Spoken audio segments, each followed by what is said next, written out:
Ah,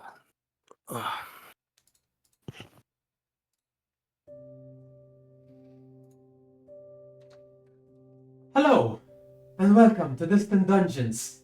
It has been a hot minute, but we're back. We are doing our secondary campaign, Age of the Sleeping Gods, as sadly one of our team is a little bit on hiatus, doing some very intense work. But we wanted to get started after our long Christmas hiatus, and now we'll try to get back into it a bit more regular like we used to. So, a bit of a general heads up on what's going to be happening in the coming weeks. We are planning to do another Sleeping Gods campaign next week, but we will confirm on that later this week. And then we shall have another Sleeping Gods at the start of March on the 6th. Past that, we hope that we will hop back to our classic campaign of Tales of the Rupture. Between those, we might do some sessions where we can. Gaming streams might occur, and if things arise, we might do some one-shots depending on our general availabilities. But with no further pause or delay, let's get into the campaign. Since it's been a while, I will do a bit of a big recap of what has happened in the Age of the Sleeping Gods. I mean, what hasn't happened? We settle in to this strange, nebulous world, the Dreamlands, ruled by these ancient deities, the Sleeping Gods. We started off with three of our heroes here. Ostra, who is played by Kiara. Hello. Zenkela, who is played by Adam. And Silen, who is played by Nathan, who had seemingly, in some way, shape, or form, perished. They were swimming in the sea of dead souls, approaching the realm of Nehaik, the god of death, the waking god of death. And for some odd reason or another, you were pulled away. Pulled by the mother of gods, the matron of monsters, Malak, the head of the pantheon of the sleeping gods. Brought forth to help them in their current plight, for they are imprisoned and they are under siege by the forces of the waking gods. In life, you were in some way, shape, or form heroes of their champions of theirs, heroes of the waking world, and so you were chosen for the talents and potential that you have. Yet your memories are broken, shattered, missing, scattered across the Dreamlands. You started by finding some of your lost memories. Zenkela finding the first tomb, apparently, the death in the mortal world that they experienced, fighting off a rival brother and a church that seemed to have in some way or form slighted Zenkela in life. You stumbled across a older version of Ostra as you sought her memory, fighting her off and discovering some connection to a past individual that Ostra seemed to have a deep connection with. And Silen, who we traveled to the realm of Azad, where you met some interesting characters, mortal dreams much like you, caught within the Dreamlands, this ship with its crew, and you were attacked by the forces of the waking gods. You fought off these champions, these paladins, and seemingly thwarted them for a time. In that same breath, Silen discovering the weight of his position, apparently the Dreamwalker, a title known across the Dreamlands with great respect. You continued to pursue your further tasks. Going from there, once acquiring your memories, you were informed that it would be ideal that you gather an incantation, something to hide you from the waking gods and the arch spells that maintain the realms. You sought out this individual, Yersala, a deity, perhaps not exactly, but a powerful entity in her own right within the dream world. And you spoke, you seem to have an amicable conversation between you, and you sought first some errant memories of other individuals. You went into the bog where you fought some strange water teenagers who preyed on would-be travelers, and you put them in their place. You took what was required, and you let them live, for seeing them as the more rambunctious youth that they might be. You return to your sala, and then she asks you for one more ingredient in order to craft you these glamour charms, this incantation. She traveled and took you to the Valley of Veils using the walking cottage with these massive chicken legs lifting from the ground and traveling across the Dreamlands. And you entered into the Valley of Veils, this realm of Omerk, the author of fables, the teller of tall tales, one of the sleeping gods. There, you sought out some aspect of you, not necessarily a memory, but maybe something that could be, or something that you might have dreamed of in the time of your living. You ventured, you explored strange paths, this alternate reality, Zenkila experiencing a version of herself that had seemed to have conquered the lands, her brother by her side as a champion of her faith, and for some odd reason, a consistent conflict happening between the search for power and the request to maintain and dominate. Selene experiencing this strange development of a family life, something that could have been, but perhaps might have been thwarted in the waking world, or at least in the version that is real. But in this reality, you had a child. You tried to comfort the child whenever it seemed that the mother, your wife, was neglectful and more caring about the ways of the court of the Fae. And with each step, both of you progressed, acquiring these gems slowly and steadily. Ostra, your experience was different. It seemed like you were experiencing something similar, yet it was faded and warped in some way. Runes were etched across every path that you took. And this entity kept appearing. This young girl becoming a young teenager and then a young adult who seemed to call herself Hope, who wanted something from you. But sadly, at the last moment, you gave in to the temptation of what you were being offered. And for some reason or another, this individual was unable to get what they wanted from you. But you escaped, successful nonetheless. All three of you, in fact. And that's where we begin this session. We start as the three of you emerge from these caves that had etched these names of you: Ostra, the Bastion, defender of the arcane; Zenkila, the monarch of death; and we have Selene, who, sorry for my, I have the specific, and Selene, the pathfinder of the Great Dream. These titans etched on the cavern entrances in which you entered, and now you emerge. And they are slightly more dull. The shadows that warped within, that had pulled you in, now seem to be weakened and frail. You slowly drift in the space. As you walk out, you're a little bit disoriented, and you start kind of drifting till eventually you find each other. So almost as if you are pulled into the same direction, meeting within the Valley of Veils. And you are there. All three of you possessing a large gem in your hands. I believe it was a sapphire for Ostra. Emerald for me. An emerald for Zenkila. And I believe a pearl for Selene.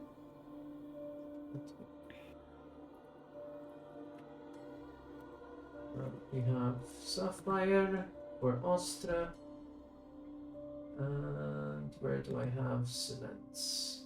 Zenkila is an emerald. Yes.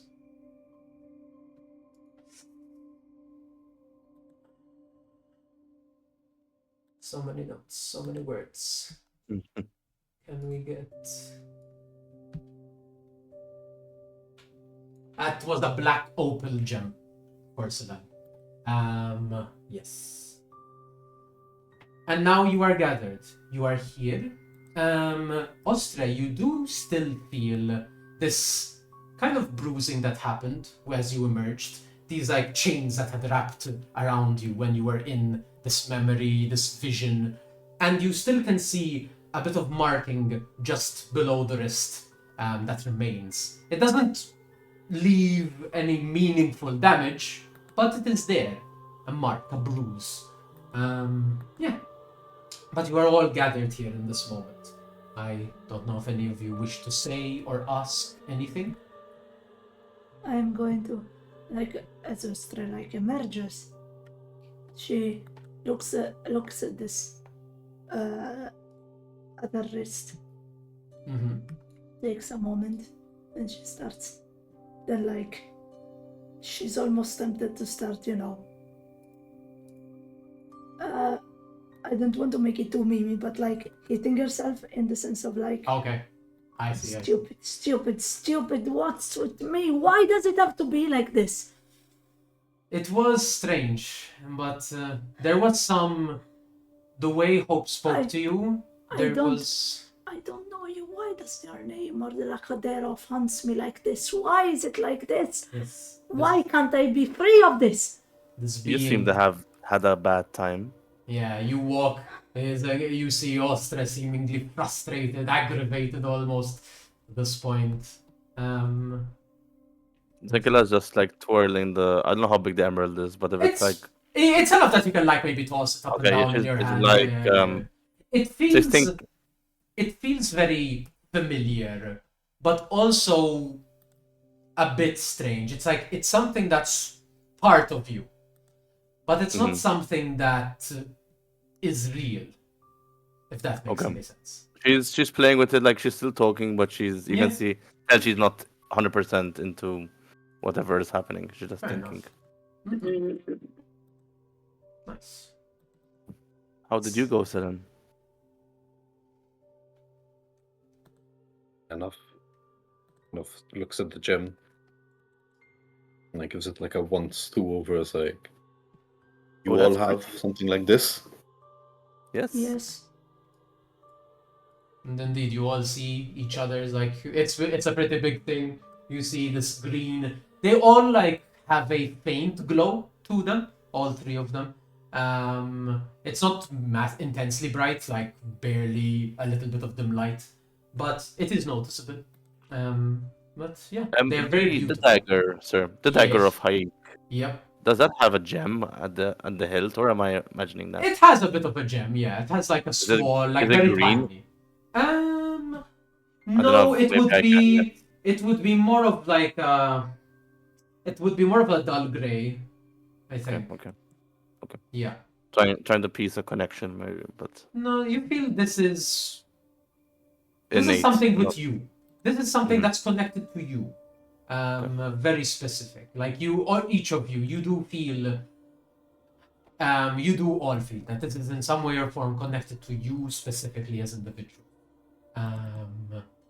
As we were walking through this area, you said there were bodies. Yes, you do in fact see across the Valley of Veils, the ground is littered with these black silhouettes of bodies. And I believe you did successfully notice last time. There are creatures. The people on the ridge, right? Yes, the people on the ridge. Yeah. These creatures, bluish glass kind of creatures that seem to move from one corpse to the other, almost like sucking away, almost as if like vultures or carrion crows, where they feast on what is left behind. And you are in fact told that lingering in the Valley of Veils is dangerous. And as this thought, remembering these creatures and looking at the bodies, you feel a sudden burst of wind pass by you, and you all feel a presence. You turn, and you see a familiar entity that you were greeted by when you entered the Valley of Fates. It is the shaman of the valley who addressed herself as Talia Mandriga, a shaman of Omerk. She seemed very hard to read, for she is also a silhouette, changing in length of her arms. Sometimes the height shifts, getting shorter and taller. A feature that you also saw in Omerk when you met the deity in Malek's domain. But she seemed harmless, at least. Now you see her again, and she takes note of you and is like, you have completed your tasks. And there is a moment where she seems to look at Ostra for just a little bit longer than the rest of you, and tilts her head and just does a little, Well, if you are done, I can lead you out of the valley. It is dangerous to linger, as I mentioned before, and my lord does not like guests to stay beyond their time. And she turns, but looks above the shoulder, looks behind the shoulder, and sees if you are about to follow. I want to do one thing. Then it's following. Are there any of those bodies nearby? Yeah, I'd say like there's one would be as close as like 10, 15 feet. Would I be able to? I don't want to cause a spell, but if I were to, like, start casting Animate Dead, do I feel anything? Give me an Arcana check. Like, Give me an Arcana check. I'm not sure what I'm asking here, but I think I get what the vibe is. it's not good. Not good. Oh, it's 13. 13. 13 is enough for you to understand that Is it actual material? I guess. there isn't enough. That's what I'll Okay. say. For their elaboration, you'd need more time, but there is definitely not enough for your spell Okay. to work on Okay. these bodies. Got you. Got you. Then Yeah. I'll be like useless. And I'll turn around and Okay, and you walk as well. Ostra, do you also follow? Yes. And the three of you begin. Ostra is sitting still. Yes, yes. Give me an insight check, Ostra, as well. Like, there was a Do not fuck me a up. bit of a I swear moment to God. there. And you're frustrated, so I feel you'd be more, like, on edge for this. Insight? Yeah. Please, please.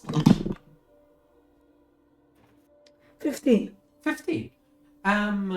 You're frustrated, aggravated, and your every little bit of slight right now is heightened by just how aggravated you are. And when this entity, Talia, looked at you, and there was like a momentary of tutting, and you pick it up and you hone in on it. It's like, what do you mean by that? You wanna come at me, bro? you- Let's go. Let's go. Now. You feel it's up to you if like you want to act on this. can I see her? There is that her you notice distress? like you notice this like the aggravation is there. You saw it before. You see it still remains. I'll say it depends what Ostra does with this knowledge.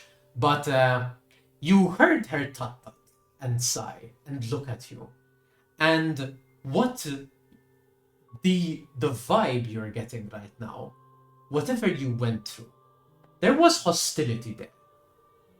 There was some hostility that happened there. That was more than just you failed. Something was acting against you. And you get that. And like this seals the deal. What does it mean exactly? Something was acting against me. It's like you don't know what the others experienced in the memory, in their respective experience. But you understood the concept of what you needed to do there. You were told by Talia that if you gave in to temptation, the hope, the ideal that you were witnessing would consume you. And Talia mentioned that to all of you. There was something beyond just the temptation that was in your experience. that at first you might have thought was like, that was just me. I just gave into it. That was wrong. I was stupid. Dana, and you were going through all of your like self attacking Dana. But then when Talia does this momentary like the fraction of body language that the first amount of body language this entity gave of being almost upset that you succeeded, it makes you think that maybe something wanted you to fail in there. It wasn't just the hope that you would fail, but something was acting against you in there. I'm going to file this information, Okay. and you see like as a physical reaction, Ostra's ears like they perk up a bit. I tilt my head slightly, and then I walk. I keep a very like sturdy, like not sturdy. What's the Stoic? term? No, what's the term? Tight, I Okay. guess. Grip on the gem, Oh, okay. and Okay. I continue I walking. see. Okay. I feel like if this was glass and not an actual gem, I would It have would probably shatter. I would Yes. have probably Yes, you do feel. not shatter it fully, but like Yeah. at least cracked it. Yeah, you are putting a lot of a lot of energy, a lot of strength Like- into it right now. On seeing this, Zenkela would stride up next to her and be like, now, relax, it's okay. We will. It's not good to have quarrels with people who, own the domain or have power here. I will not quarrel. Worry not. No worries. You can punch the wall when we arrive back. It's okay. I probably will. And you all walk. And with this bit of extra knowledge, you exit the Valley of Veils. Talia brings you to the edge. You see Yersala's hut just like beyond the threshold of the valley. Talia kind of stops and lets you move further past. Do you all proceed? Give me a moment. Do we see the chicken house? Yeah, you see the chicken house. There is no chicken part of it right now because it is stationary on the ground. But The totally not Baba Yaga house. I'd say Baba Yaga exists The in legally every distinct. universe. The legally distinct Baba Yaga house. I okay. think I'm just going to like speed walk through the door. Okay, you speed walk. Nice. And Zenkel as well. Okay. Alright, and Selene as well, I take it. Alright. Me and my Skelly is Yep. moving. Yeah. You all walk Not, and not as quickly, but fair enough. Yes, so Ostre has like bulleted past you. Zenkela would be walking quite slowly, actually. Just Okay, you're taking it in. Yeah. Yeah. As you all pass the threshold of the Valley of Veils, immediately color floods back in. It was grey within the Valley of Veils. The strange, like, to you it didn't see, like, it feels like you spent days, weeks almost in the Valley of Veils, and it became almost natural to you. And then suddenly you enter back into like Yersala's domain, and there's color once more. Not a lot of it, for Yersala's domain is quite empty, barring the hut itself. But suddenly color floods back. The strange, cold, gnawing feeling that there was in the Valley of Veils subsides and is replaced by the almost welcoming emptiness that Yersala's domain has. You walk into the circle of dead grass that exists. You see Yersala's hut, the flowers hanging on the various pots outside the door.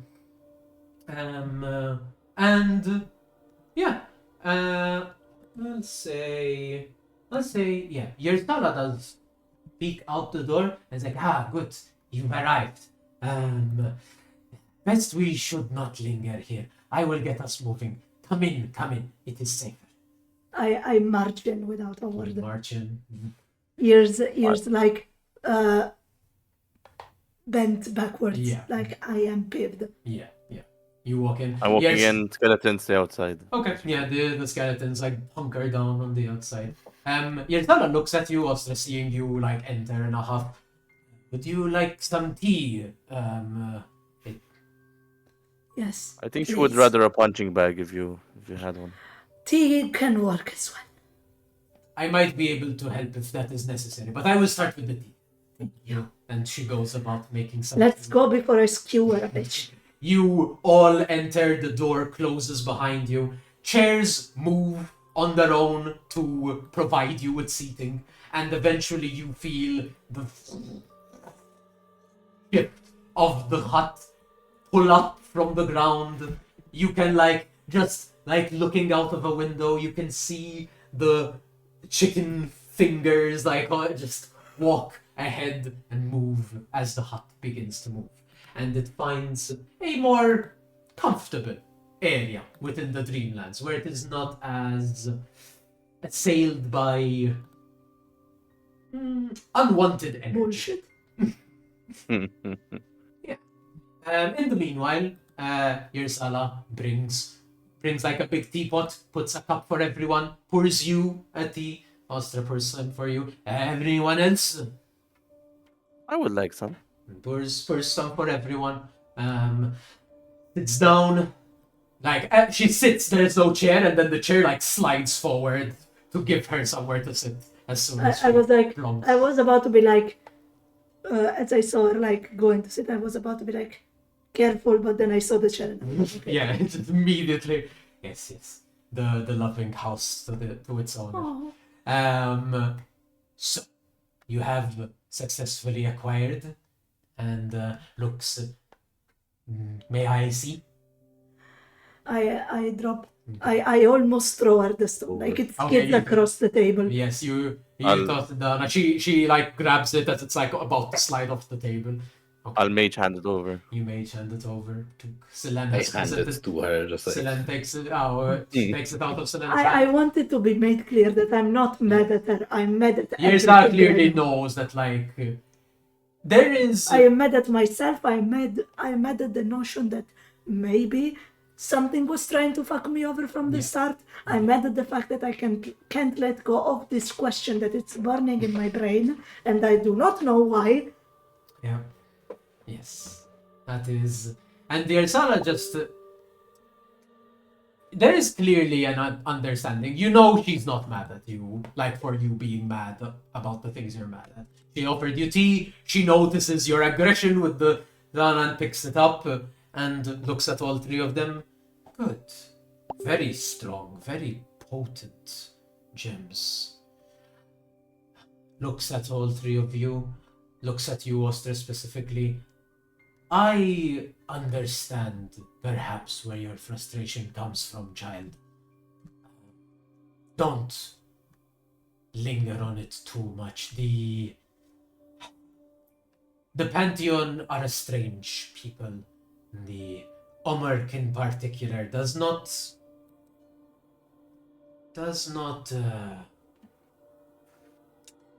operate with good intentions. Isn't he one of the sleeping gods? Wouldn't Yes. it be in his best interest that we do our job?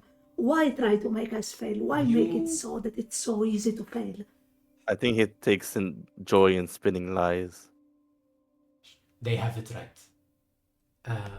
It is his nature, unfortunately. While they do seek to succeed in their task, in their goal, they cannot help but indulge themselves in their nature.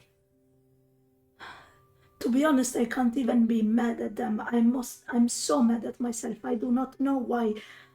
I keep trying to hunt for this name and it She won't leave me alone. Her hand stretches out abnormally, like she doesn't sit up, but it does put a hand on your shoulder, and she kind of holds it gently, not firmly. It is not your fault.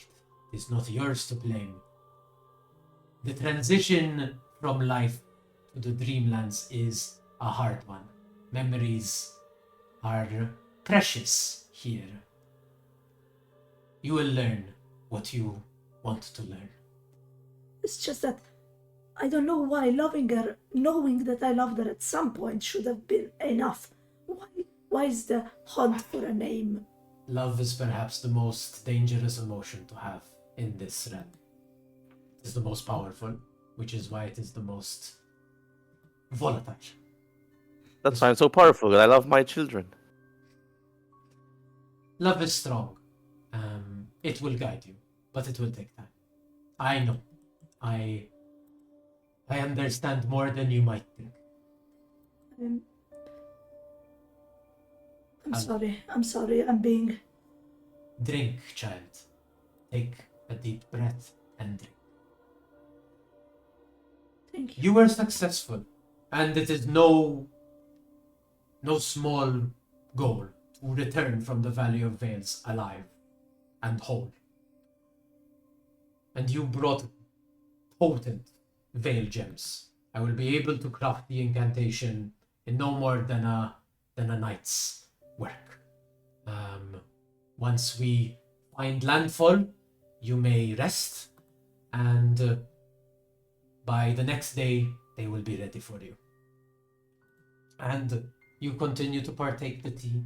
I don't know if you wish to continue to converse with Yersala, but otherwise you can have like very simple chit chat. Yersala does continue to try to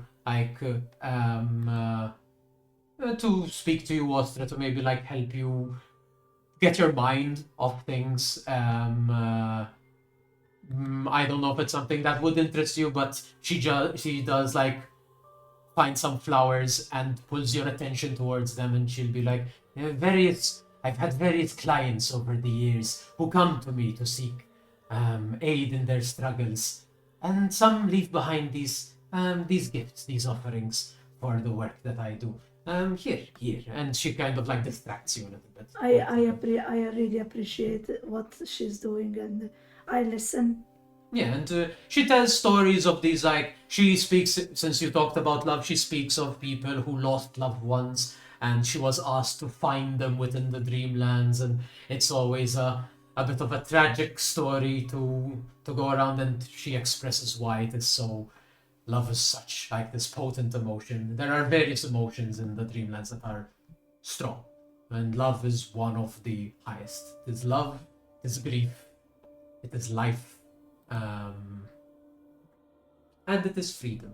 Those are the ones she refers to as the most potent. But yeah, you eventually, the hut finds a place, it settles down, the door opens, allowing you to exit if you wish. And Yersala is just, you may rest. You have had a long journey. And in fact, now you do suddenly feel this like intense drowsiness hit you. And you see outside the window this like pale white light, knowing it is the moon outside. The indication that here it is safe for you to rest. And yeah, and if you wish, you may partake in a rest, which also brings you up to level 7 as you've completed your task. Yeah. May I would like to ask one last question Yeah, to go ahead. Irsala before, like, as the house was settling down, Yeah. and I feel like we feel it when the house settles down? You feel it. You would expect to feel it more than how much you feel it. There's some like protection of the house itself, but you still feel a little bit of the wobbliness. But nothing in the hut moves, even if they're on shelves. And like it's clear, like the shelf is slightly slanted, and there's nothing holding the things, but nothing falls off. It's like you feel it a little bit, but I think it's as most akin to like going up and down in a lift, like that level of feeling where you barely feel that like slight jaunt, but it's like it's barely anything. So I'm going to, as this is happening, I'm gonna be like, do you ever get motion sickness from all of this moving around? No. I am used to this. This Makes sense. is what I do. This is how we travel. Yes. Thank you for your help. Of course. While I might not be as amicable to the people you serve, I am a friend to all of mortal dreams and kin in the Dreamlands. And she says that. And if you don't mind, I will be in need of deep focus and concentration as I craft the incantations for you, I would ask that you rest outside. It will be safe. Fear not. If you wish, you may take some tea and other nourishment with you, but I will need some privacy. Oh, of course, of course. And I'm going to like look and like see where my companions are. yeah, are the rest of you? Do you want to do anything, or do you want to just head out and? What do we arrive? Sorry. You've basically the hut has made its landing. You, Selen, you would know where you are right now. You would be on the border between Ankam's Rem and like a bit of a corner of Haig. Like it's like somewhere in that department, basically. You feel that energy. You know where you are within the Dreamlands. Is this of any relevance, like the location? Do I take that there is like a relevance of why here and not somewhere else? You don't know. You have no like.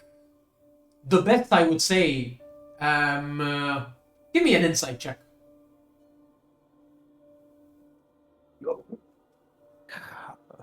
Coming in a second, guys. Okay.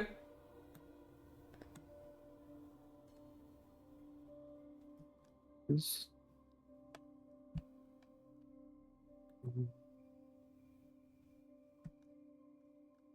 13. 13. Yep. Okay. With the 13, I'd say there is no significance in a like Dreamwalker essence, but you have picked up some like the few words Yersala has said, and she seems to have a dislike of Omerk. So there was like a desire to leave the area that you were in before. You know that when you arrived, when you found Yersala the first time, she was on the border of Hayik's realm, like very specifically, like not bordering any other domain. And now for some reason, you're not sure why, like what the meaning, what relevance the fact that you're near Ankam's domain is though. But like at most you can think it's a year's preference from Yersala's end. Yeah. Do you wish to rest, or is there anything else you wish to accomplish? I would probably I don't rest. I don't think there's anything. Alright. Same. Okay. You all head out. The door closes softly behind you as Irsala begins to work. Actually, thematically, I would be writing in my spellbook. Okay, yeah.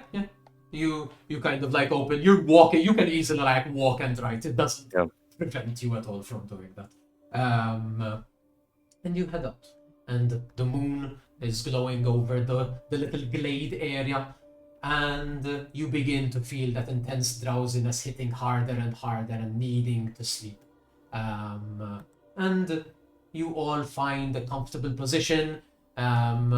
Is Zenkila placing the skeletons where you wish them to be? Narsil without the can. Sorry. It's okay. 1 second. Russell, no. It's okay. I don't know what happened. It's okay. We lost The him skeletons forever. would just surround me. Yeah, the skeletons surround Zenkila, keeping their matron mom protected. Oh, and I will recast, by the way. Yes. You pump them back up, and reasserting your control. I did animate dead, right? Yep. And that's 1 for 2. 1 for 4. 1 for 4. Wow. Okay. Yes. When you cast Animate Dead, you can create 2. But then when Okay. you assert, you assert 4. Cool. Okay, nice. Exactly. Yeah. So, with that, you begin to rest. Mana, yes. Sleep slowly takes you. Typically, sleep is very. You close your eyes. You do not dream. You just sleep. Yet, you are a bit distracted during your sleep. You don't fully go into that like deep sleep. I would like all 3 of you to give me a perception check as you are sleeping. Sus. Hmm. Perception. Mm-hmm. 15. 1-5. Okay. 12. 12. That's with a 23. plus 9. 23. Oh, shit. Ooh. Okay. So then, it like you hear the kind of like you're unsure whether it's perhaps like the environment, perhaps it's like some kind of wind or something that's on within this domain. You try to like zone it out, and you continue to rest without too much issue. Zenkila and Ostra, you are finding it difficult to sleep. You're hearing, like, at first it's like maybe like a buzzing. Maybe it's also like you think it's wind, but you turn, you try to like close your ears, but then eventually, Who more metaphorically, who more physically flattens ears against the body, tries Yeah. to shield from yeah, noise. yeah. But then I would say, Ostra, you would be first, like to pick this up, since you're on the 23. Like, as much as you try, one ear keeps like just kind of popping up and perking as you start to hear words, a conversation happening off in the distance. And the more you like hone in, you hear a very familiar voice. It's Azad, the god of freedom, the Unchained One. You spoke to him before. You just hear like, and there seems to be other voices as well, and they're speaking off in the distance. Do you wish to listen in? Yes. You would need to wake do up. Not even a You would question. need to wake up and like get a little bit closer to do so. Yes, should I roll for stealth? No, you don't have to for now. You begin to move. As Denkela, you're hearing the words, you're hearing the weird noises, and you're also like at first trying to ignore them, but then you hear Ostra wake up, and you kind of like open one eye and you see them move, and then as you're kind of honing in, seeing Ostra, you also start to hear the words. Do you wish to follow as well? And listen in. Yes, I will. You all move, and I'm going to like take out my glaive and hold it to my side just for safety. sure. I And don't want to I'll make offend. armor. You'll mage armor. I'm not offending anyone in this house. I just want to be safe. Okay. And then all of a sudden I feel someone behind me, and I'm like, and I turn all of a sudden and it's Zenkila. I'm like, I'd say yeah. Zenkila, do you want to try to be hidden from Ostra? Because that would require. No. Okay. Do I have my spell points? So I'd say technically, because this is part of a long rest, I'll say if you want to, you can hold on to that mage armor for now, and like as soon as there is hostility, you can cast it. But for Sorry, now, actually. keep it And more my- as like a. My spell points is this what I slept with, or what? Yes, or- because you haven't finished your long rest yet, technically. So. Good. So that's why. Okay. But you'll be kind of on point. You're on alert. Yeah. Yeah, Zenkila doesn't hide themselves from you. I recognize Zenkila. I turn my Yeah. head and I'm like, I like nod, and then I proceed. And you're very just quietly. hearing, and you all begin to hear, it's no big deal, Azad speaking. And eventually, like, you get... Sorry, if I Mhm. can, I'd like to wake up Silan. Oh, okay. Yeah, you nudge Selen, you're kind of like, Something is happening. Be quiet. Shh. Yeah, you begin to also hear a little bit the words off in the distance. If you wish, you may follow and join the others. Eavesdrop. Yeah. You all move, A getting pack of up, curious up dogs. almost to the edge of Yersala's domain, and it's like there's a bit of like a little hill, and you kind of walk towards it. And We're outside. You're just on the cusp, and to really be able to listen in fully, you have to step out. So at this moment, like, if you wish, you may step out.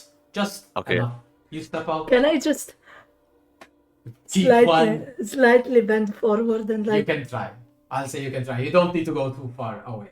You're I just will bring my skeletons with me, by the way. okay. They move. They move towards the. aren't they kind of the opposite of stealthy? Right now, it's you're still far away. This is there. They're my This children. conversation is happening very loudly, but it was very far. So that's why you were able to hear it a little bit. Whatever's happening, they're not caring about. They're not hyperactive about someone listening. And you start to hear Azad's voice. It's not a big deal. Don't get up in a huff, sis. We're just doing what's best for the family. And then you hear a voice that I think you haven't heard yet. But you kind of match it, and as you kind of lean up, you see Ankam, this individual. Just to remind you for like what they look like, these, because I described them in the first episode. So Azad looks very much like a fiendish child, basically. Like very classic, like pointed ears, a little like devil's tail, is very like perhaps no more than 4 feet. It's floating, clearly like never bothers to walk. Yeah, you see then Ankam, this kind of a very mix of feminine and masculine traits, very long flowing hair, but very buff and muscular, though maybe perhaps a bit short, around like 5'4". Clearly has like a more very like unarmored vibe of aesthetic, where she wears pants and then has a bit of like an overcoat, and then wrappings around the chest, and then wrappings around the arms. There is Barbarian monk. yeah, very, very barbarian monk vibe. And they stand there, and then beside Azad, there is the long, lanky, figure fluctuating visage of Omerk, who you saw as well once before, standing next to Malik.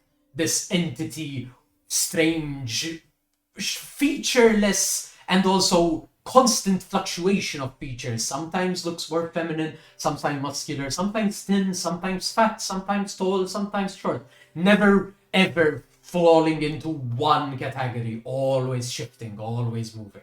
And stands there next to Azad, the 3 of them in this little clearing. And you see Ankam. What's best? What's best? When have the 2 of you ever done what's best for the family? You entertain yourselves, and seemingly always at my expense. Omerk speaks. Sister, please. This is a misunderstanding, you see. Misunderstanding?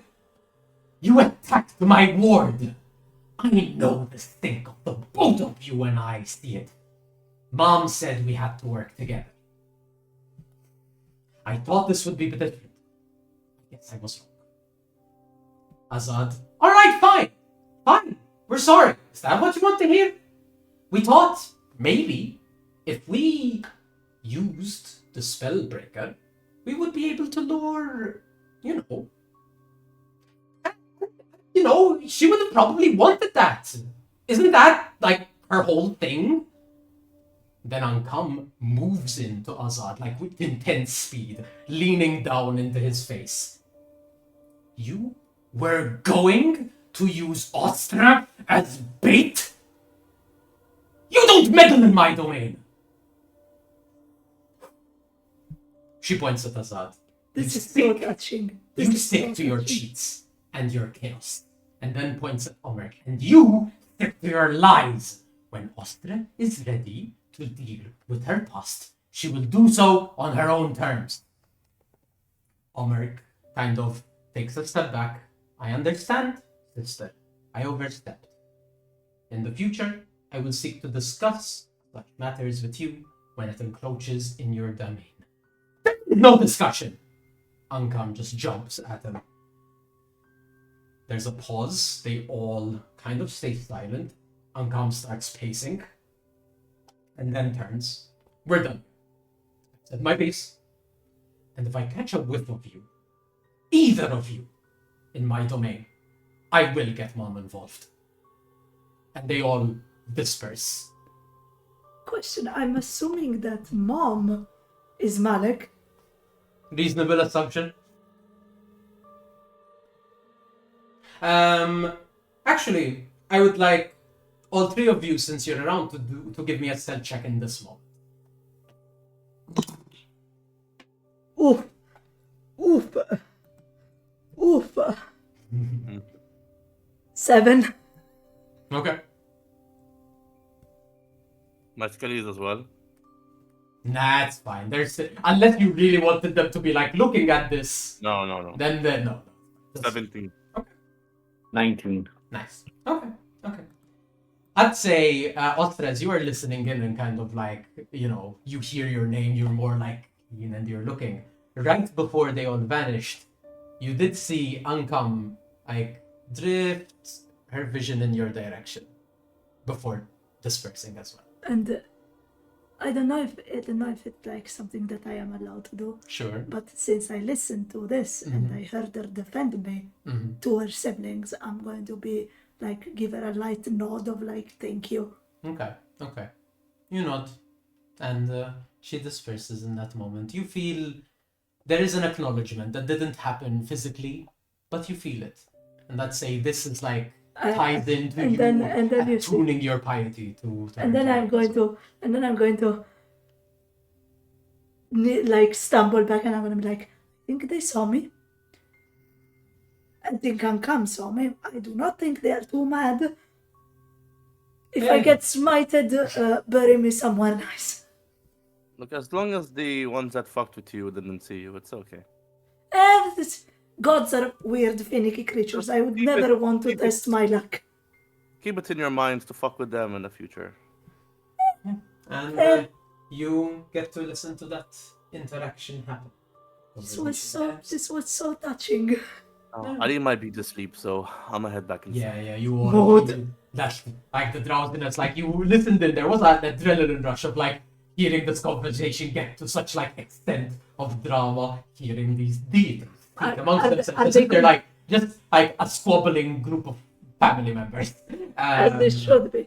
Yeah, you're getting. Are they this going to essence. fight? Are they going to fight each other? The I Ostrakor. don't know. But yeah, you return back to your Sala space, having this done. So do you say that?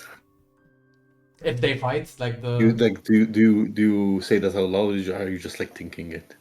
I kind of thought it, and as we are going back, I'm like, I think Ankam would have wiped the floor with both of them, Okay, you say that. Okay. So that's said by us. and not because Len. they went out of their way to defend me, not in the slightest. Then will be like quiet, Mhm. and like you say that, and Selen will say, "I don't think that they would fight.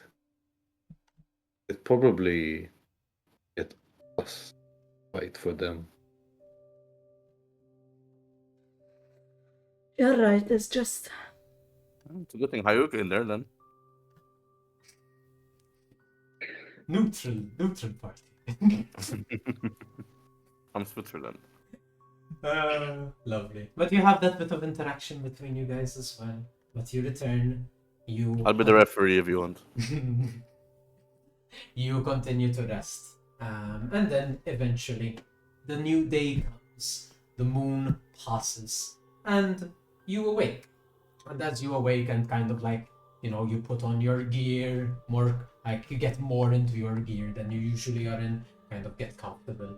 the vindication that I feel. You actually hear the door of your Sala's hut open. Yeah, Ostra, you also feel this like your frustration had subsided somewhat with the help of your Sala and Dana, but now it's like you feel a bit of more of an invigoration of like a confirmation of what you thought, and the fact that you also, I will mention, you did hear the term the spellbreaker mentioned in reference to you when Azad And was referring wasn't to you. what was written on my like. It was different. Yours was No. That's what I was about to ask. Wasn't what was written on my like door yeah. It was kind different. of the inverse? Like Yours was the yeah. protector of spells or something. Yeah, like you, that? you were the defender of the arcane was the title that you had. The bastion, the defender of the arcane. Yeah, which is like, yeah, it's weird.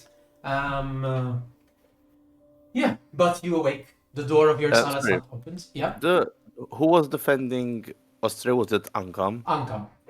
And Ankam is also the ward that was assigned to Ostra. Azad was assigned to Selen, and Hayek Yep. was assigned to you. Omer seemed to not have a ward.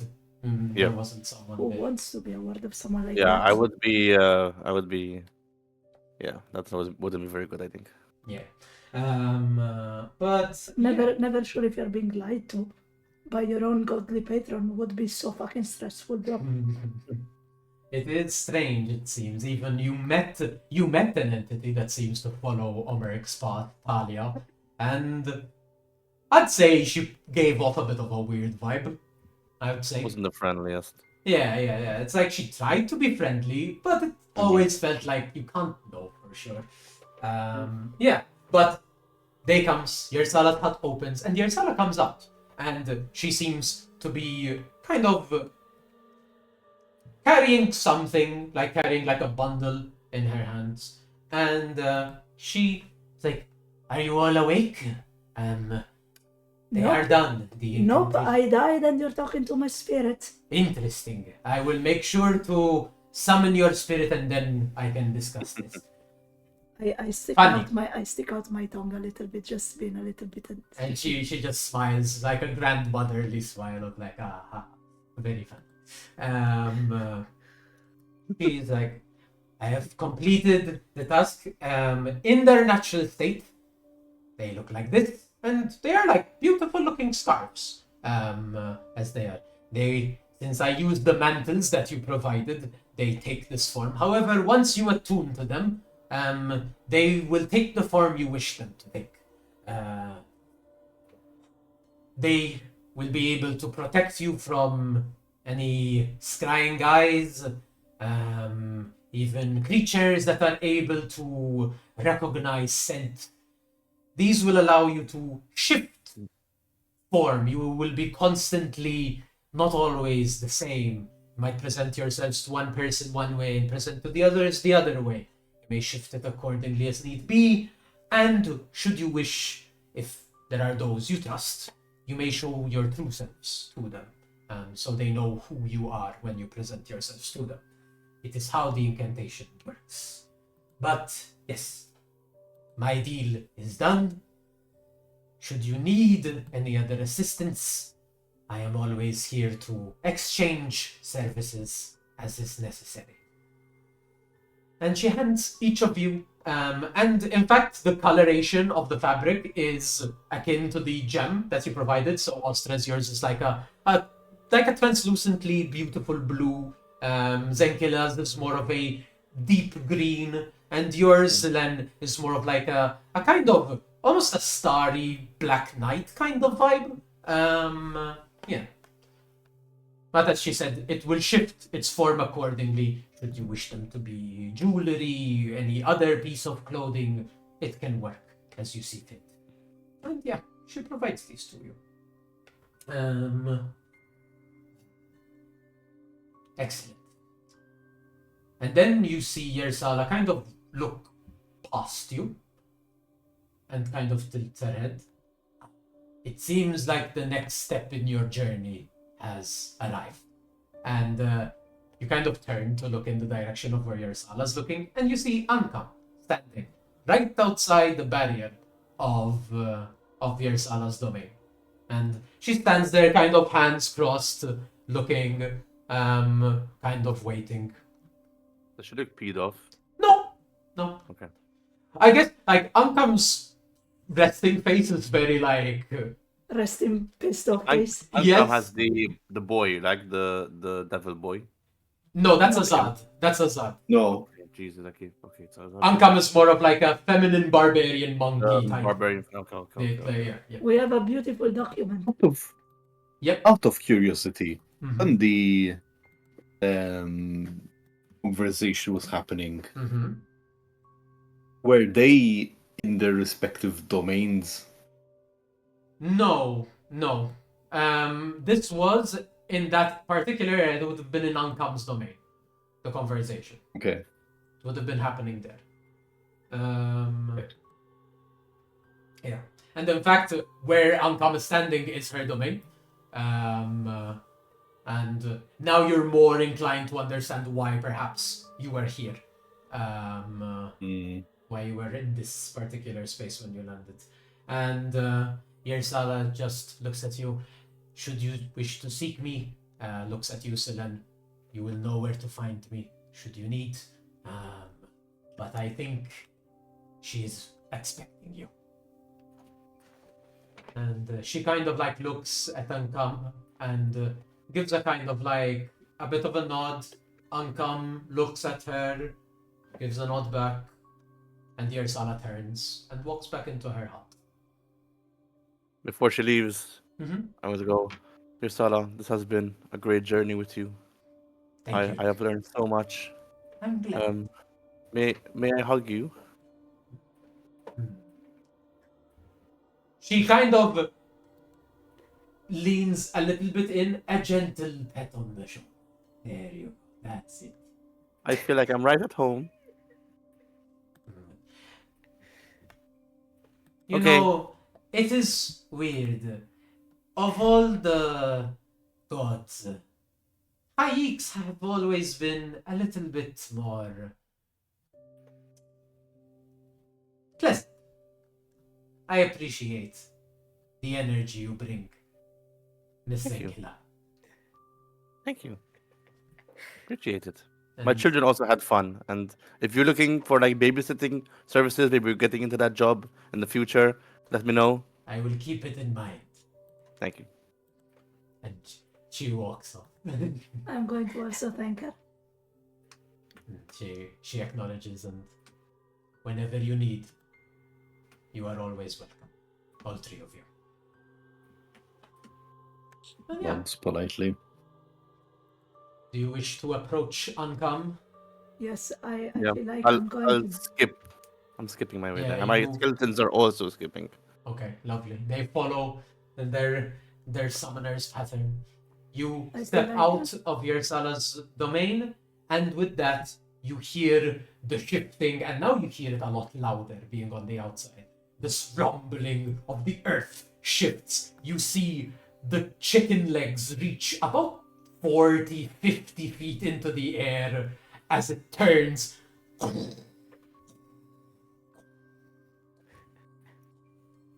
Never so Is it- grateful. As it fades into the distance. And Ankam stands before you and initially looks at you, Ostra. Are you alright? She says. Yes. Thank you, my lady. Good. Good. So, I see you have succeeded in getting your incantations. This is good. This means you will be safer when you journey. You see there is... It's not sure where it comes from, but you see it's almost like as she speaks, there is a bit of strain. It's almost as if she's not used to speaking, and perhaps she's also a little bit... has perhaps a sore throat. You're not sure why. Perhaps she's been yelling recently. Mm. Good. Ah, I love this though, like the concept of like this god has a sore throat. yeah. It is strange. It's like you're not sure whether to analyze that as like this is the nature of the gods here, where it's like they are like this or they reflect their emotion, or whether it's perhaps something to do with also their lessened power within their domains, all due to the arch spells taking over and the whole shebang of the Fun. situation. Unsure. It's hard to tell the difference, but you know those are both possibilities. But she continues. Yes, the incantations will help you traverse the area. The next thing that I and my siblings suggest you proceed with is to arm yourselves. The arch spells, the creatures that have usurped our domains, are strange. They are like summons, entities, avatars of our rivals in the waking world. But they also, to maintain rulership over our domains, they must have a part of us. Otherwise, they would be seen as foreigners. Which means that there is some connection to what we are, which lends us to believe that they are deific creatures. Thus, if you are to stand a chance at harming such creatures, we need you to be armed. That is to say, it would be best that you travel to one of my forges. The Forge of Promise is one of my personal forges that I built during my time ruling. There you will be able to reforge your weapons and make them stronger, make them able to harm gods. It is a dangerous journey. The forge itself is heavily guarded now that it is controlled by the Arbiter, the art spell in power. They have made sure to protect these sacred sites. However, it is not impossible. The key to the forge lies in the City of Dreamers. One of my followers possesses the runes. She keeps them safe. They will be of import should you wish to use the forge itself. So you will first need to journey there. Also, the City of Dreamers will be a good place for you to explore. Now that you have these glamours, you will be able to walk more freely and participate in civil society, as it were.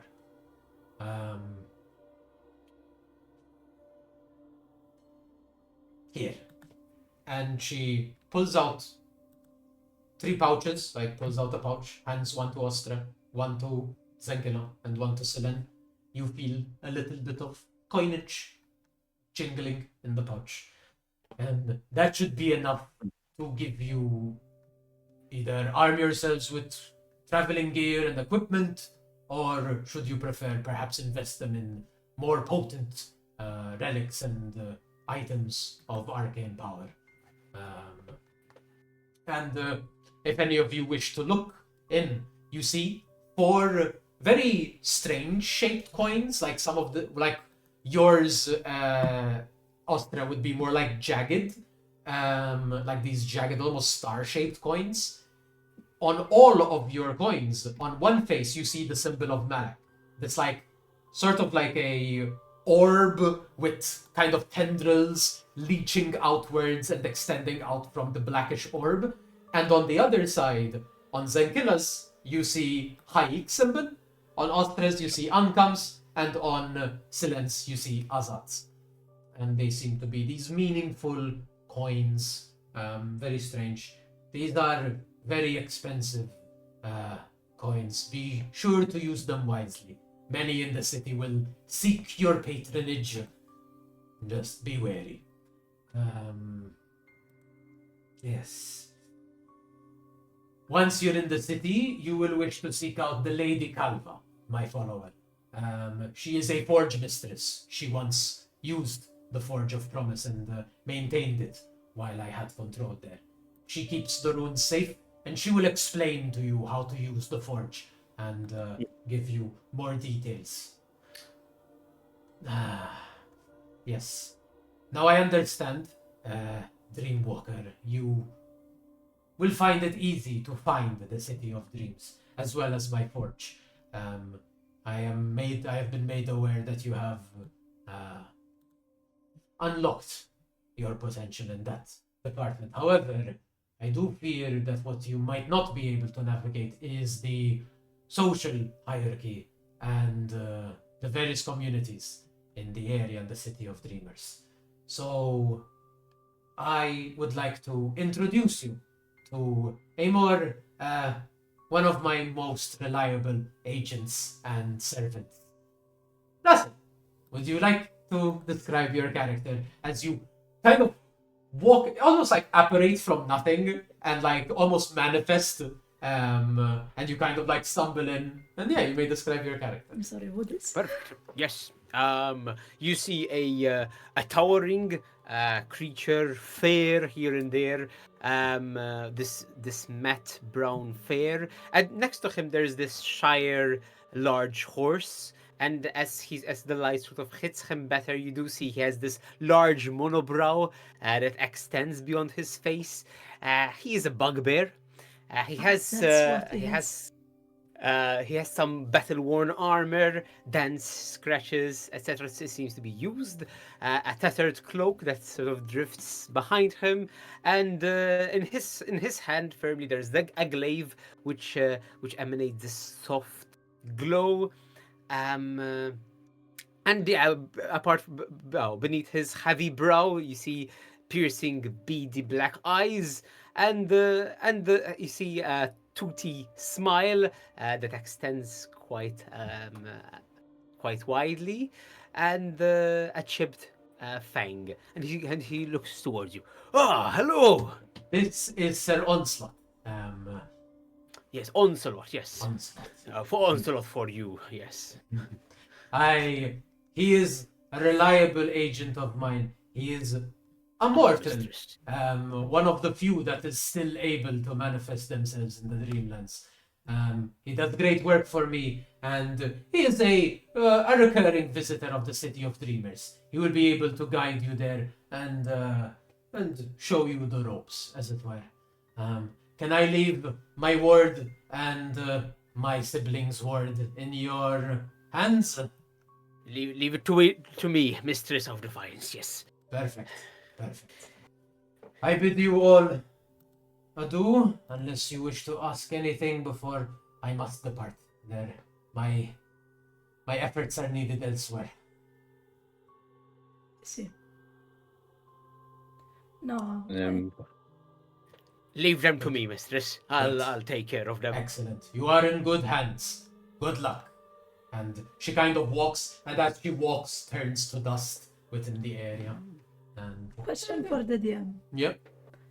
Does by any chance this forge mistress craft peculiar creatures from corpses? No, Ah, shucks. I will dispel your thoughts. Really. I will go quickly Yes, as you she move goes in. away. You see. Ah, my God! I've heard so much about you by the Tempest's brow. I can't believe I can see you in the flesh. I will first go to Oestre, taking your hand. The Spellbreaker. It's a pleasure. It's an honor. Thank you. I see that we share the same type of weapon, the same affection for a certain type of weapon.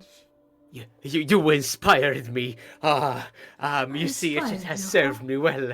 I aim to learn as much from you as I can. I can tell you how exciting this is. I tilt I'm my beside head myself. listening. I tilt my head listening and like storing in information, and I'll let him keep saying hi, and then as we travel, I'll probably ask him some questions. And then I'll turn. The two of you, I've heard a little about you. I know, of course, you must be Zenkilla, right? Oh, wow. A mortal. Smells like potential. I can't wait for you to die. You see his face kind of like a cat would like spikes up. She Pleased to doesn't meet mean you. it in a. This is my brother. She's I point harmless. to, Worry not. I point to a skeleton with full armor and a shield. This is my brother. That Um, is literally his brother. This is Skella. Say hi, Skella. Shakes her hand. This is Skelito. Is another one, and this is Zombert. They're my children. Zombert. I hope that you become my child one day. And you must be Selen. Take your hand. the Dreamwalker, right? Indeed. Of Anyhow, this is Dusk, and I pat on the Shire horse with It's these tough. boots. It stands at attention, very pompous and proud. And we do share a similar shade of brown Lovely. fair. Me and Dusk. Cute. Very well. Well, I am to take you to the Dreamless City, right? City of Dreamers. You can. This- Thank you, City of Dreamers. Yes. Let's make haste. The early fisher catches the good fish. So let's head out. Is what they say. Indeed. Um, Lead the way.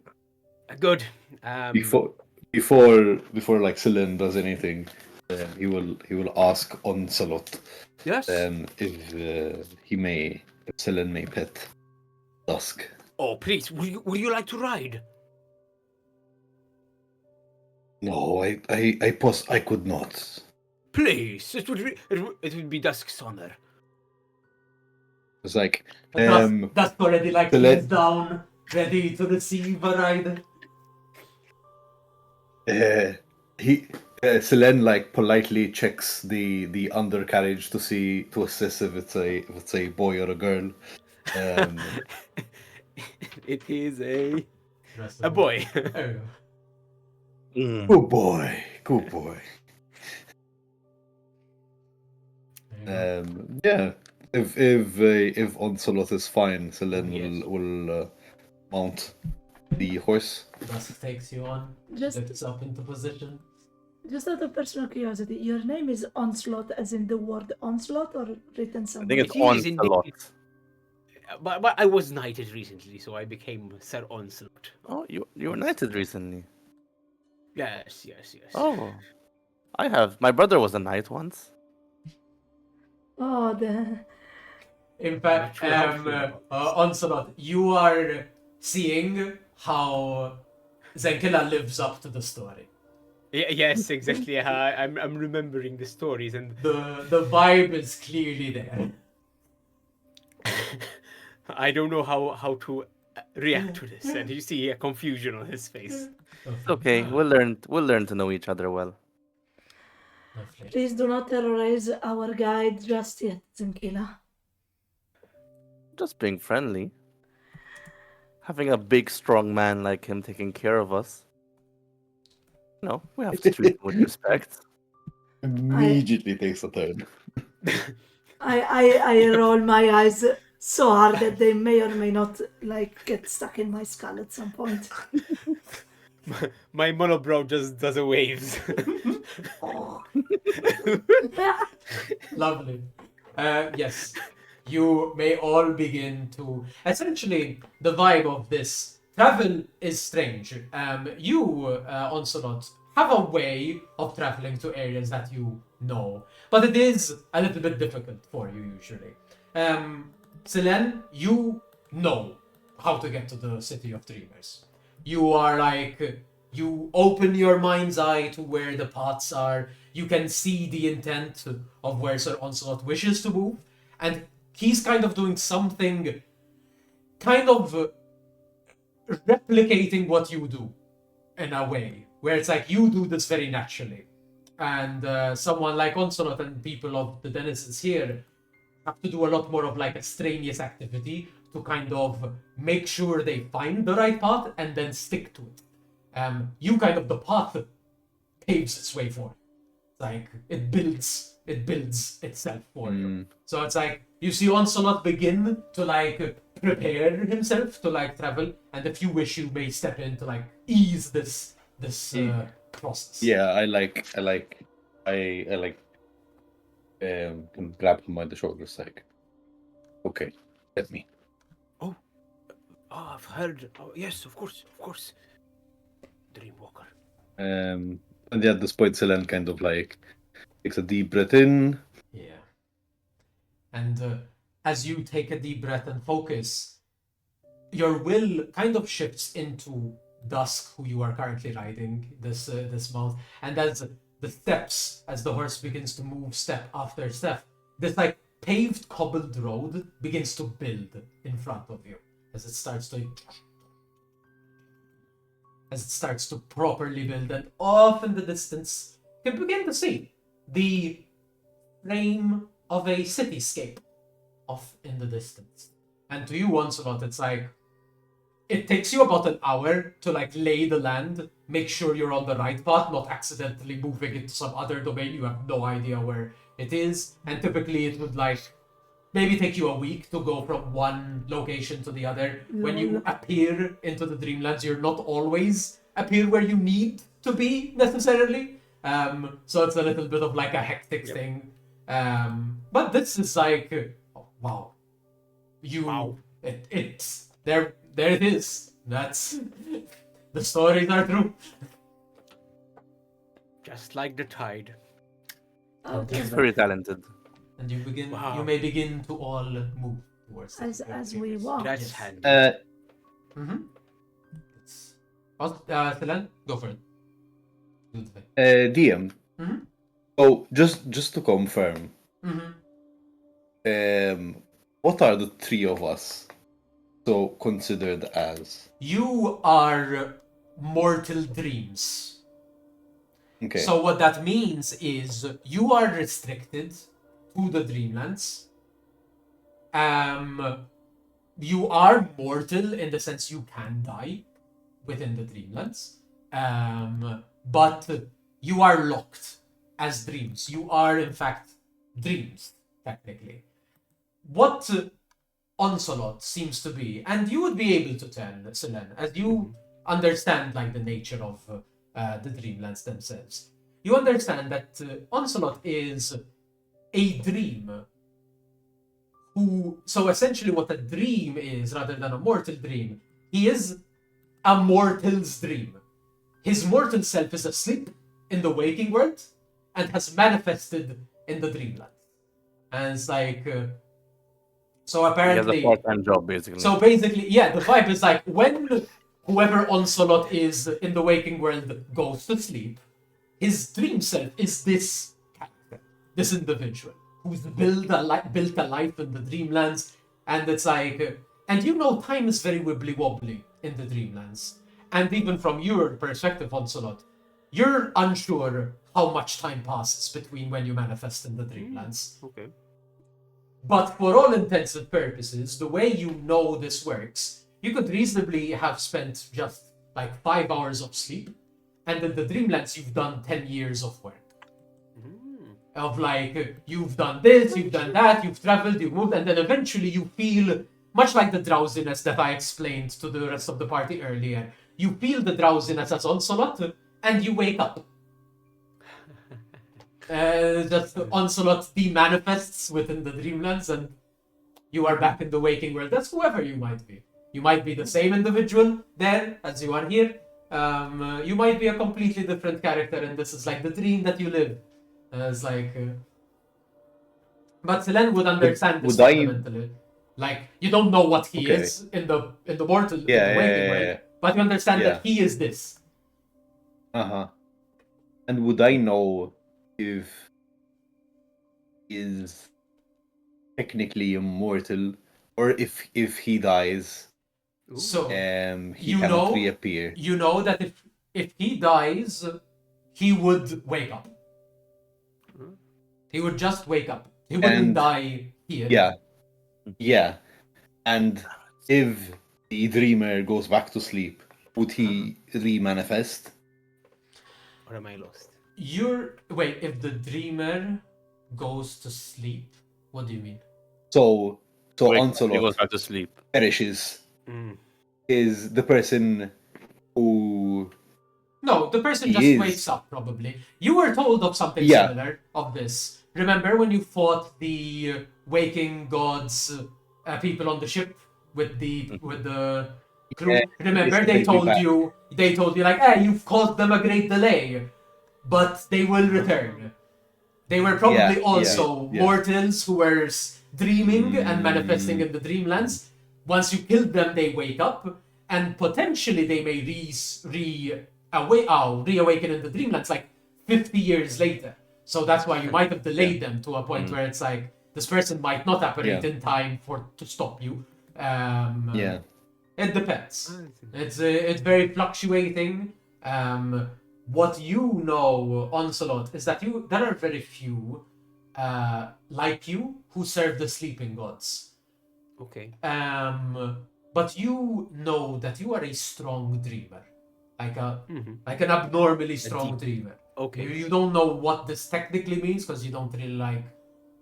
Yeah, you enjoy the fact of who you are. You love who you Yes. are as the vibe of like I am this person, I am this knight. No, you embrace it. But Mhm. but yeah, it's like you know that you in some way or form are different from other people. You have the main character energy. Yeah. You Oh, got please. You got it. The relentless, yes. The relentless, yeah. Please, you honor me. You flatter me, relentless. Out of Have I ever heard that before? Nope. Okay. as we walk, Mhm. I'm going to look up at him because I'm shorter, and I'm gonna ask. You called me Spellbreaker before. I know that you Yes. might not be at liberty of saying a lot of things because of the virtue of how all of this works, but where does that moniker come from? How much can I say? You can say anything. Okay. Why, I mean, I don't believe I am restricted. I will tell you the myths and legends I've heard. Well, back in when I was awake. Well, I know the legends of the Spellbreaker and the famed, the curious mage that accompanied the Spellbreaker, and I know of the war against the dreams. Everything comes quite hazy. I'm not a historian by any means, but I know that you destroyed the Great Lattice, it was called. I don't know the particulars of it, but you managed to end the spell of unmaking, and that was crucial. This mage that I traveled with, Yes. has a name ever survived in the records? Yeah. I will tell you this for Onslaught. You know that it is part of the story that the name is not there. Well, that is part of the story. The name is not there. Or we refer to as the Curious Mage. Yeah, that is the title. Is just that it is. I see. Yeah. Sorry, it must have sounded rather abrupt, but this, I don't know what it is, but the absence of this name, the lack of knowledge is haunting me somewhat. It's like it's gnawing at the back of my brain, and it feels, I don't know how to explain it in a way that makes sense. Knowing Not that she to worry, no. existed should be enough, and yet the lack of something as inconsequential as a name is haunting me. No, not to worry. Reel it in. Don't shank it. Take your time. Take your time. Be patient. I will try my best. I love it. I do Did love you some say love? story time. So you called me the Relentless. What is that about? Why? Tell me. Yes. Tell I me my mean, past.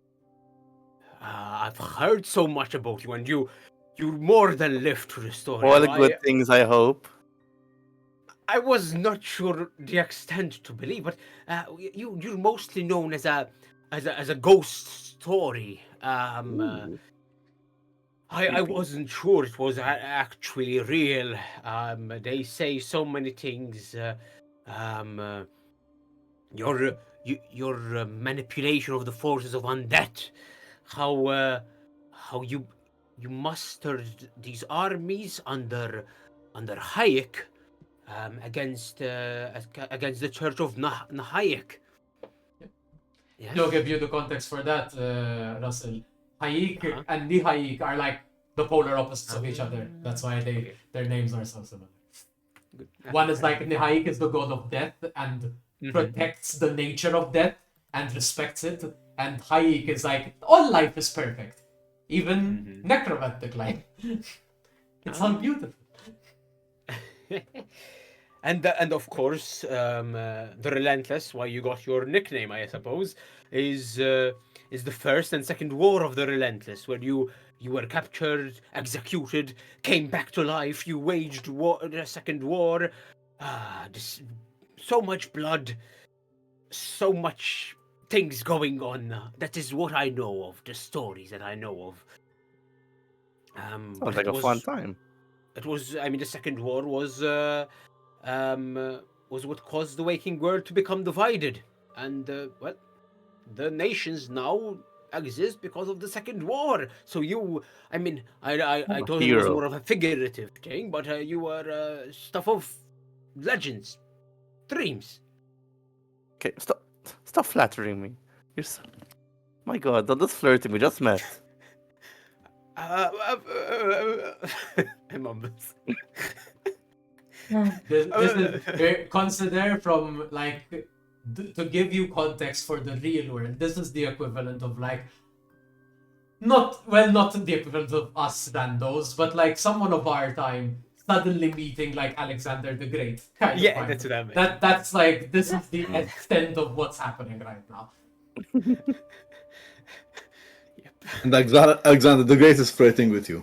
Yeah, Yeah, yeah. we are your acid dream. Bingo bongos. Yes. But yeah, you can continue. Yeah, the discussion happens as you walk. I keep on, yes. Yeah. I say whatever I can, yeah. I don't know how much you want to ask as like Donna, how much you want to ask Onslaught about stuff. I can clarify where maybe like I haven't given Russell all the information. Like I can chime in, but essentially what he said is all there. That is exactly. Sakila would just be constantly doing little cheeky, the teasing Yeah, you do like in the creepiest way possible. By the way, you're getting this vibe of like some of the stories also that you have are like how it is a tale told to rulers of like if they do poorly, Zenkila will awaken and destroy their nation. Kind of, it's like Zenkila will come village and drag them to chieftains hell. will be I like am the boogeyman. beware and serve well, or the relentless will decimate what you hold dear. That's like, and you're getting this vibe of like, yes, yeah, what's to turn me into fucking undead? Quite slave? accurate. Okay, we're getting there. Yep, the stories are true. May or may not want to kiss you before she does that, which is also kind of concerning. Yeah, that part was missing in the stories. That's It it. was do- missing, that They surprised do call me. it the kiss of death, you know. Yeah. But yeah. I think the other thing that you might have not mentioned that you could have for Ostre is that part of the end of the story that, like, since she was asking about the Curious Mage, Yes. would have been that the Curious Mage in the end is referenced as becoming the new Great Lattice. Yes, I just didn't understand most of that. Yeah, it's okay. But yeah, that is how the story wraps up. Isn't It's that like, how it's supposed to be? yeah, it's like you eventually say it in bits and pieces, and Ostre kind of like, it's like, oh, and that happened, and then that, oh, And she retreated into the rift yes, to the sleeping world, Yeah. if that's relevant. Maybe Yeah. that helps.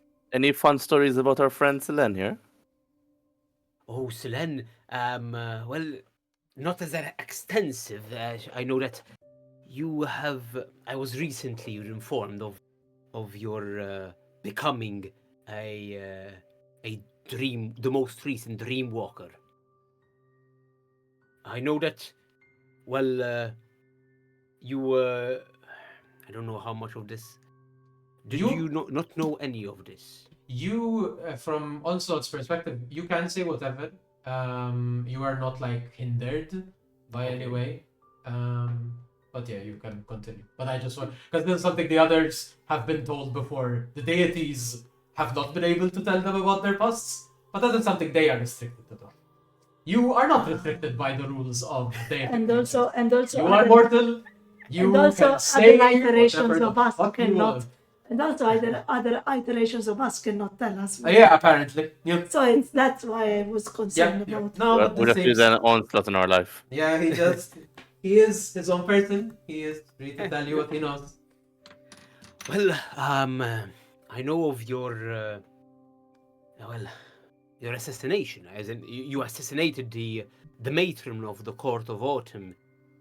You are the instigator to the courtly schism, the war between the Fey courts, and as such, I have been informed to. Well, we'll avoid the local elf community once we're in the city of dreaming. But well, what is there to say? A champion of the Raving Queen herself, and well, I mean, given your the assassination, you need to lay low.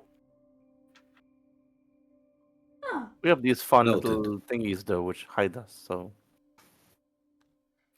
do. So we can go fuck with some elves if you want, You- Celine. I'm curious. Whilst we're like far away from everything right now, Mhm. Belen will like stop, look at Onslaught. Like, how do I look right now? So this is actually up to you guys, technically. You can choose to be yourselves.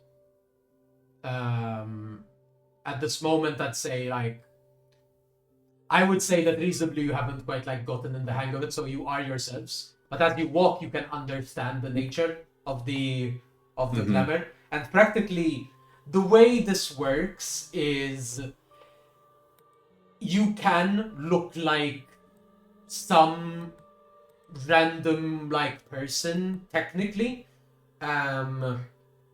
This is more of a energy thing, the way it works. It's like you kind of look like yourselves, but for the creatures and the entities of the sleeping world of the Dreamlands, you don't register as yourselves.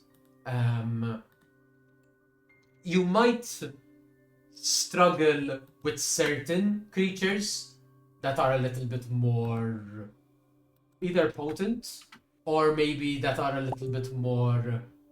They're still like a DC to your thing. Like people can try and peer the veil Yeah. of the Dana, but Yeah. they would need to be in your presence, kind of. This is more prevents scrying. It prevents locate object divination spells. For the most part, it's more of like a mind blank ring, something like that. Well, one of those things. Yeah. Okay. So we would still reasonably, ideally, would need like disguise. Or something Ideally, like that. don't get in the face of someone you don't want to recognize you. Yeah. Is the thing. Like you being far away, you'll probably be fine. Like you can blend in reasonably with a crowd, and like the glamour will warp your features to match like what's in the crowd. But if someone's right in your face, you might be pushing like the limits of where the glamour can reach. Also, just as a note, magically, while I did say you attune to the item, it does not take an attunement slot. It's more like Alright. you sync up with the item. But it is not. Can we choose any race that we're seen as? Yeah, you can reasonably like. I think the vibe is the glamour tries to blend you in, rather than Okay. it's like if there's like a group of humans, it'll make you look like a human, so you don't stand out. Got you. Yeah. But you can affect it a little. Like Okay. I was gonna put out some random ass like left field race, like a satyr or something crazy like that. Okay. Satyr wouldn't be too. A satyr No, wouldn't be too bad. no, If you no. don't be a centaur, it would be Say satyr. a satyr. Satyr. No. I understood. A I just No, added not a a other satyr, left field. not a satyr. SATARRE. SATARRE. Satyr. I don't know Satyr. I don't know what that race is. Neither do I. Oh, okay. I will have to look it up. What's how you do you spell it again? SATARRE. I don't know what that is. But yeah, no. It looks Sadly, it's not like a disguised self per se. It does like again for crowds you're fine, but if you're like talking to someone, if a person is suspecting of who you are, they can try, and or if like you're isolated in the middle of the road with no one around you, it might not be as potent as a visual effect. Yeah. What you know as like what was happening, why they wanted you to have this so much, was when you found Zenkilla's memory, when you had hit there, apparently the Waking Gods had set up a trap there, and then they had your scent. And as soon as you went to Azad, they found you immediately. They like seemed to be able to track you down with very accurate precision. So they were like, the incantation will prevent that from happening. But you still need to like stealth in an area reasonably. Yeah. You still have to like be a bit careful and not make too much of a ruckus. But yeah, Cool. that's the vibe. All right. Any other questions? Noz. I don't believe so. All right.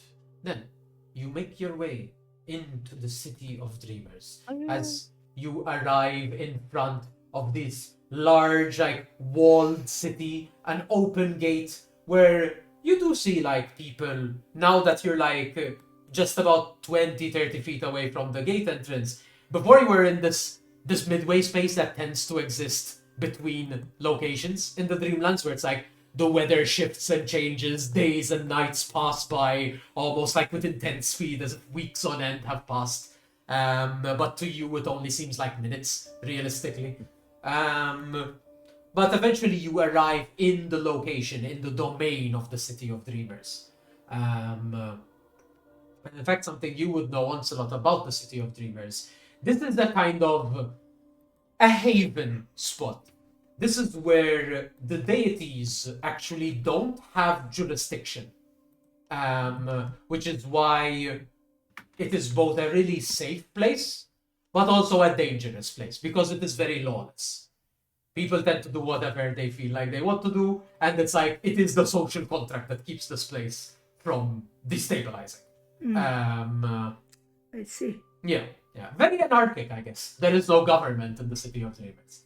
There are good communities. You've had like good dealings as to go Onslaught. You like know of establishments and businesses that you prefer to frequent because they don't tend to really charge you anything. They're just like, they know you, they trust you, they know you are good for service, so they do you service. It's like, it's an exchange of confidence and bartering. It's like, hey, you arrived, I hunted, I found this thing, I found this like magical like gold spewing fish, and it's like you served it at a tavern, and then you've gotten like free drinks for about 2 weeks or so. It's kind of that vibe in certain corners. In other corners, it's very much more of, these are scam areas and you shouldn't go there at all ever, or you are going to be robbed. That's kind of like the essence of the City of Dreamers. Whoa, like a gold spewing fish? That sounds like a tale and a half. Yeah. You've had so many adventures on so like you are, as Ratten, you are allowed to come up with whatever you want. The Dreamlands are wacky as fuck. You've traveled to the oceans of Azad. You've hunted fish bigger than mammoths. It's like that's all fair game. But yeah, you see people kind of walking in, leaving, and also kind of dissipating as soon as they like go beyond a certain distance, as if they're also like traveling to another location within the Dreamlands. Very mix of races. It's very, very down. Elves are a little bit less common. And also, Selene, you are very aware, much like you are aware that Onslaught is a dream and that you are mortal dreams. You can also tell the difference between a elf who is just a dream and taken the form of an elf, and who are proper like fey elves that are residents of the Dreamlands. Because you've already met like the people on the ship. Some of them were elves, but they weren't real elves. And in fact, he was talking to you, like one of them had talked to you, Selene, and was like, oh, I've never seen a real elf before, like a proper, referring to you. So you can tell that difference. And you don't really see a lot of denizen elves. But yeah. Because elves don't sleep, right? Elves don't sleep. Yeah. You feel like that might be something to do with like why they exist in the Dreamlands as they do. Interesting. It's very the essence as a base for D&D. The Dreamlands are very Fey. Like the base is more of like Fey. The deific creature, the sleeping gods. Think of them as more like powerful archfey rather than capital G God.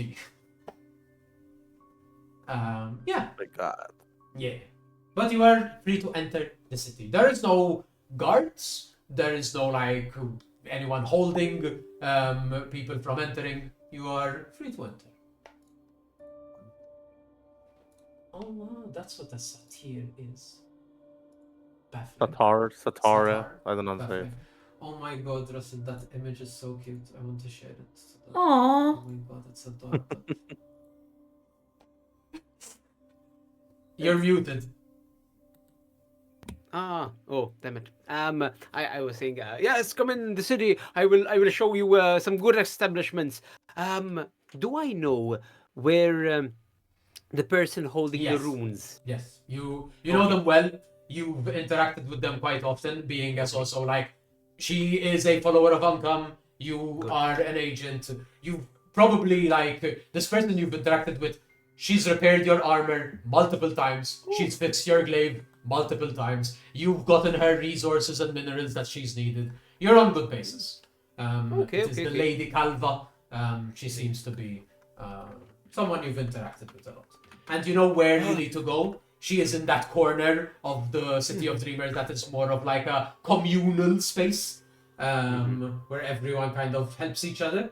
But you know of other establishments, just to mention a few, the ones that Yes, might be I most would mention these. like eye-catching would be Hotel Astalon, this very like luxurious hotel. You know it's run by a very shady entrepreneur. It's like they have very high rates, but it's really good food, really great entertainment, but it's like it's very overpriced. Il Muskrat. You know that. You know there's Todd's Temple of Tinkering. It's where you would recommend if anyone wants to buy any like magical items, and you know that he dabbles in scientific and also arcane, like the clockwork stuff and also the mystical magic. That there is the Nightmare Sap, which is a very famous tavern. And lastly, Bilford's Bank of Business, which is this very like up and coming business. It's setting up in the communal space, and it's very rare to see something that's business oriented in that district. But it's like it's kind of the vibe is credit union rather than bank, but it calls itself a bank because the alliteration is better. Calling it Bilford's Credit Union would be Bilford's Bank of Business, rolls off the tongue. So it's like, And you know that this is like some setup that he's doing with a partnership with Todd's, that apparently they're doing this like, they're keeping the resources of like the Dreamers so that they keep their hoard accessible should they, demanifest, or should they need to have a space that's secure. It's like, they have this weird deal, and you know that it's been building up, but you don't know how long ago it's been since you were here last. You could have been here a week ago, it could have been a decade. You are unsure. Again, time is wibbly wobbly, no one ages in the Dreamlands. It's like, so you don't know until you go and someone tells you. I'll turn to the party. I tell them, well, this is the City of Dreamers, as you can see. It is quite lawless, but I do know of a section which is quite communal, quite nice.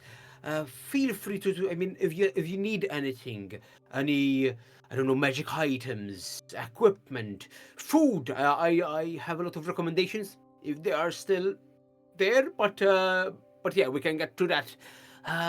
Also, I do know where Lady Calva is, but yep, I am at your disposal, so to say. It sounds like a shopping trip. Oh, perfect! I know just the places. Yeah, and you are Hey, young man. free to peruse. I would like to retcon one small thing, not retcon per se, but add something that I didn't do before. That was a little bit important because I didn't outline my notes too well. Something that Ankam gave you guys, in addition to the pouches. In addition to the pocket money. Yeah, in addition to the pocket money, your spending money. She also gave you a small package, and she simply said, "Give this to Calva when you meet her." And there was that. It was like a wrap package. It was like a wrapped little small rectangular thing, and it had like a little note on it, sealed. She would have given it to you, Ostra. I had forgotten to do that one thing. It's okay. That's very important. Okay. Yes, but you may peruse if you wish. It's up to you, the order of operations here. If you want to immediately go to Calva first, you can. I mean, the package seems to be quite important, so... The package is just something you need to give to Calva. She didn't say it with urgency, it was more so... Yes, but from the way Sir Onslaught has described the city, I'm kind of concerned that someone will try to that's a fair... nick it from us. That's a fair thing to... It's fair. I wouldn't DM? trust everyone. Yeah, Are my skeletons also glamored? not really, but they don't Or need they're to be. following behind me? They're following behind you, and There are just random skeletons that You're you're good boys. you are traveling with them. No one has seen to bat an eye. Okay. It isn't like an MMO lobby kind of vibe where everyone has a bunch Yeah, of skins. It's like you have summons. You actually, Okay. I would say, you would have, like, you're walking, you see people, and you do see someone, like, has, like, 3 of, like, these fiery phoenix birds, like, moving around with them, and, like, it's like, not that small, but, like, a medium-sized tiger kind of walking against them, and they're, like, moving. And it clearly seems like, there's summoners around. It's like, and necromancer is just another Cool. flavor. Okay. And as far as like scrying and stuff goes, an undead is an undead. It's like they don't register. It's like I'm going to scry on that one undead of the necromancer that I'm. No, Yeah. that would be we'd be messing with too many bullshit there. So you're fine. Because it would have also been Okay, like, Okay, the skeleton makes the wisdom save with a -2. Electra, scrying immediately works. Yeah, we won't Alright. do that. Lead the way. but yes. We're gonna go shopping, or are we gonna go get the Oh, thing? yeah, where do you wish to go first? You don't tell know. me. Let's go shopping. Shopping it If is. you wish to split, you may. That's also an option. But Onslaught knows where to go. But you are free Yeah. to mess around. That's your call. nah, I'd rather stick together. Oh, I'm sticking to one. Okay. You are second yeah. together. So shopping first, do you want to go to a specific Todd's is the one that Onslaught would most recommend. There are other like general stores, and as you walk into the city, you see a lot of like stalls and little like kind of carriage markets. They're selling goods, various foods, different types of drinks. There's someone who's like making various juices and they're selling them. Someone is making like you'd see one that's more of like I don't know if they still exist, but they're selling religious bubbles, like of various of the various deities, some of the courts as well, like various sort of religious trinkets, and they're like moving a little cart and like get your relics, and like Are they using coins? you do see as like some people move up and they seem to barter, and it's like they give them an item, they get an item, but you do see some people actually using coins. You saw your coins, and you can't see their like unless you really want to like get up close. No, just. But from, you do see from the some side. people pulling out like a pouch and like they give like a couple of coins to someone, and they Similar and they size get some- flowers. Kind of, but yours definitely look like the coins you see Obviously. are very standard, like simple, Okay. circular. Yours are very like yours would be more of like I would say it's kind of almost like skull-shaped coin. It's kind of like it's flat, but it's kind of has like a skull. The official coins. Yeah. It's like these are high-end, very like specific. High-end branded coins for our perusal. You were told that this was like you only have 4 coins, and you were told this is a lot. Like this is like a substantial amount to get you offered. Okay, Sir Knight, lead the way. Yeah. If you Follow wish. my lead. DM, Yeah. just as a heads up, Selene would be constantly like looking around and making Yes. sure that no one tries to like pickpockets or Lovely. It is You good. It is wise. everyone can give me both a perception check for this kind of thing and also for other general information. So you may all, even you, Onslaught, you can give me a perception check, get a vibe, and if you wish, you may also Not 20. nice. You may They will also not get past me. stealth if you wish. What Nah, was no. the first perception? Perception is like the one I'm asking you to do. Stealth is an option. 24 total? 4%. Lovely. With a 20. 21 for perception. 21, And stealth, 15 from me. 15. Celine? I'm not rolling. 17. I don't roll stealth. Stealth, I mean, I don't think I would. I'm not rolling stealth. quite I a do big it thing. for safety rather than anything else. That's 17. wise then. Yeah, yeah. 17. Because I am carrying the thing. Sure. Yeah, you're keeping it down. That's more so like you're hiding it. I guess more so than hiding yourself. Celine, how much did you get for perception? perception is a 24, Nice. and the stealth is the numbers 17. 17. Um, Nice. my goal would be to trying to work with the glamour as much as possible by kind of. So at this point, I'd get off the horse. That would help. That would Um, definitely help. and I'd if Onsolo doesn't ride the horse, I'll like stick behind them, Yeah. kind of shadowing them. Yeah. Yeah, you're using like you become a crowd essentially. The four of you with Dusk as well, so five. Yeah. It's like and then the There's skeletons three as well. skeletons and Yeah, the you kind zombie. of become your own crowd. Like you blend in very well. That's like you don't draw attention. You just feel like another portion of this very bustling city. Actually, fun, both Silen and Ostragoth, I think exactly the same totals on both your checks. Ostra, I will give a bit of extra for that nat 20. What you generally get is you very clearly notice people who are potentially about to pickpocket you. You look in their general direction and they give up, so they don't. It's like you prevent it from even happening by I'm noticing. like, Yeah, Eh. it's like and they immediately like turn around the alley or I go around towards another crowd and like they shift away. You would also notice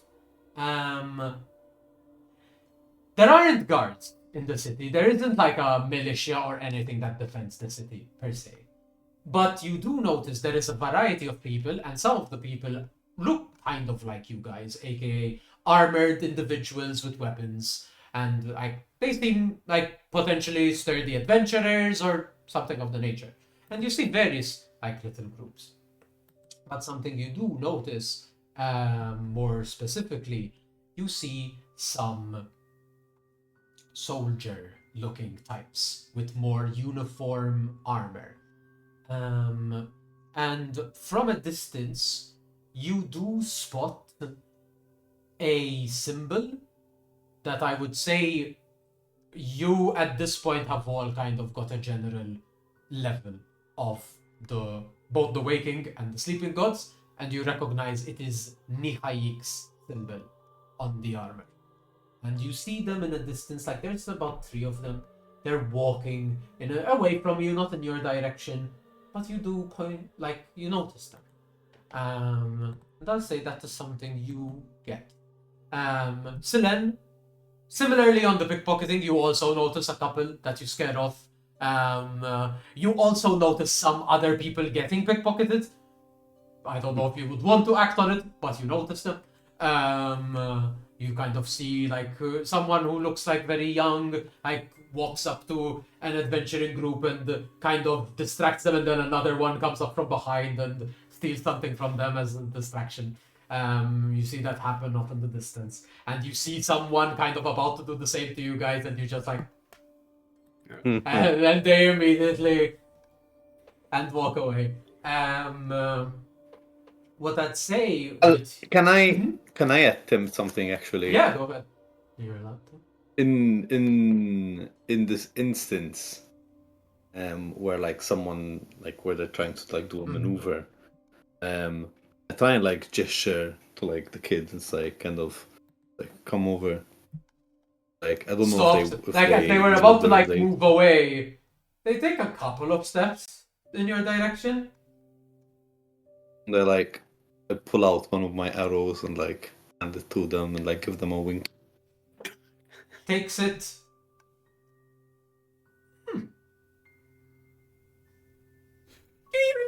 Runs away. You did that, and that same like with that high passive perception and the perception roll you got, you did see a moment like looks at the arrow. It's kind of like also you notice them kind of lean past you, and they go like, and then runs off, and then you look and you see there was another person kind of thought that like the maneuver was about to happen, and then it was like no. No. Yeah. Yeah, that's nice. That's nice. So often distance that arrow explodes, by the way. I gave them specifically the necrotic The one, so necrotic they're just arrow, not yeah, dying exactly. right now. It just slowly sucks their life force as they grow older. They're fighting with someone, they poke someone, suddenly fucking dies immediately. Please no. Just like wakes up, someone just like wakes up all of a sudden. It's like, Oh my god. No. Lovely. Okay. Question, But Dion. Yeah. Mm-hmm. Hypothetically, Yeah. since me and Ostre are myths Yeah. in the mortal world, Yeah. would somebody who's sleeping, can they create a character as us? So the vibe isn't like an MMO where you get character selection. Okay, it's just something happens. It's what you But- feel you are. It's Based on what your you feel you personality. are. Exactly. Okay, It's okay, like okay. some people might be very close. to what technically, they it are in could life. happen. So just like technically, a massive fan.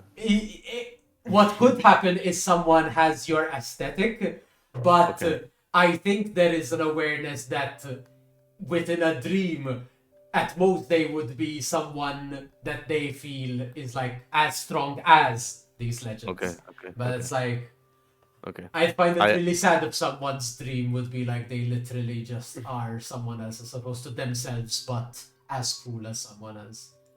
It could happen, I guess. Very rare. Sounds extremely realistic, actually. Kinda sad. It is sad. It sounds really realistic. Yeah, it could happen. I'm not gonna. Sit Okay, there okay, and okay. say I like just it's not wondering. possible. Thank the word that this does not happen with actual dreams because the fucking anxiety to have to go back to school every night would fucking kill me. Fuck, that's true. Yeah, these great adventures, and it's like just like a 12-year-old Dana, but like in this dreamlands they are level 19 hero. That's what Terran Ocelot is. Could be. That's up to you, Russell. It's like you define your character however you want. But yeah, And then you have entered.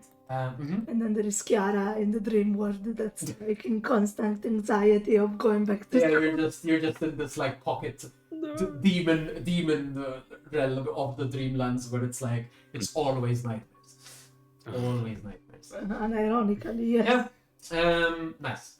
I did not see those soldiers, right? That was Ostre. No. Oh, sorry, so. Okay. Remind me, how much did you roll for perception? 21. 21. No, you would have seen those. Those were because of the nat 20. Yeah. But with a 21, what you would have seen would be A bitch. Bitch, that's me. you would notice. You would notice this. Yes. You would actually pinpoint a little nook of a building. It doesn't have a name on it, but it radiates a bit of like an arcane vibe. Okay, That like okay. A random building. it pinpoints to you because it feels very necromantic. Ooh. I'd say yeah. I mean, if we're passing by, I'll have a Yeah, little look it's, see. it's in the around. Like if you want to like divert course for a little bit, Like, you kind of can I walk just in. give me just a quick moment, guys. Just I see something over here. Yes. Of course, take One your moment. time. Take as much time as you need.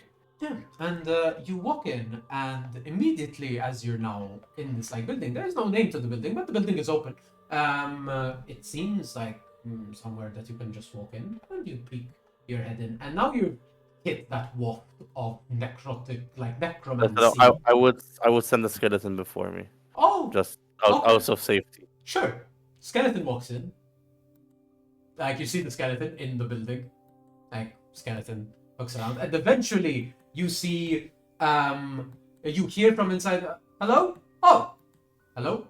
And you see around the legs of the skeleton a little like skeleton cat like goes around the skeleton and kind of like brushes. You hear like a little rattly Horrible. and like there's a little skeleton cat nuzzling against your skeleton's leg. Hello. Are you lost?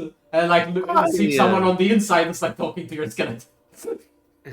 Oh, I'll walk in. You walk in and you see this like a very short looking like perhaps a halfling, perhaps just a really short human. It's just like hello. Oh, you must be the summoner of this poor lost Yes. soul over here. I This thought is he my might child. have been drifting around. No, that's my child. Okay. I'm. Hello. Is this beauty yours? Oh yes. Knuckles. How much? Oh no. But we are a place of business here. It's just I've recently set up shop. Really. I dabble in the necromantic arts here. I have some.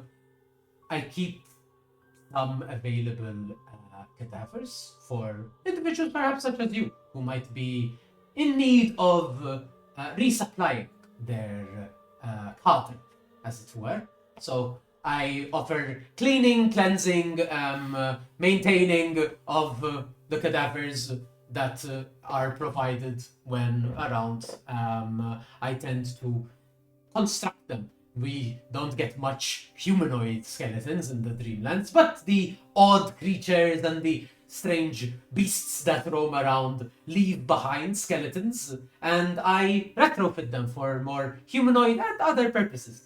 I built Knuckles myself, and she keeps me company. Come here, and she and like jumps onto this little table that he's behind, and I gives bit of scratches and begins to pair and sits down. You are absolutely fascinating. I also do dabble a little bit, just a tad, in the necromancy as well. I'm glad to hear it. I don't see a lot. Usually it's more summoners who kind of come around here. Sometimes one or two tend to require someone dead, but no one who specializes. I'm glad to see someone else who takes a more interest in the necromantic arts. Yes, I can provide of that nature should you need any more cadavers for your squadrons. I also keep some rudimentary scrap armor, stuff that normally people wouldn't really want to use, but serve well for the purposes of What is the quality of these Well,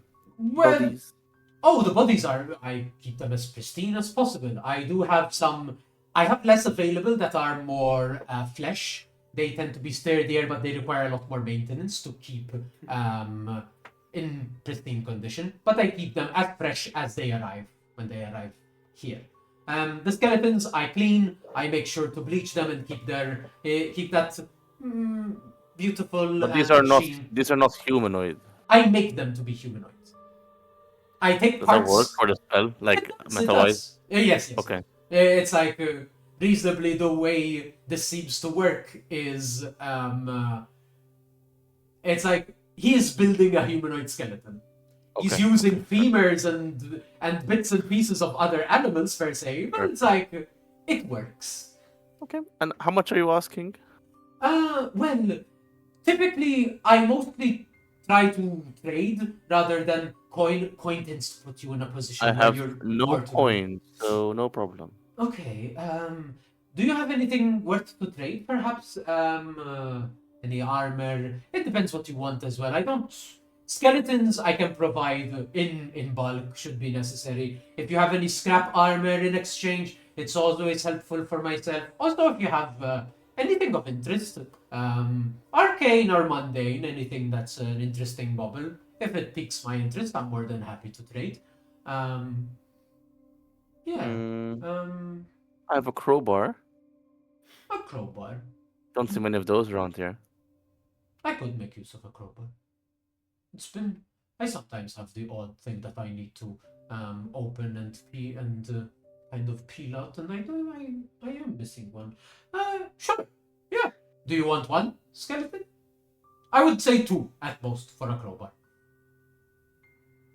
Okay. Then give me just a Does- moment. Does this come with the armor? Sadly, no. The armor would... I can throw in a small knife. Small knife is a... The armor, surprisingly, armor scraps are harder to come by than skeletons. I would need a little bit more than that. I'm sorry, but I'm around. Perhaps barter and trade. Maybe other people would be interested in a small knife, and then I have manacles. Can I see I have them? a hammer. Sure. If you're willing to throw in the manacles and the hammer, I'll throw in a...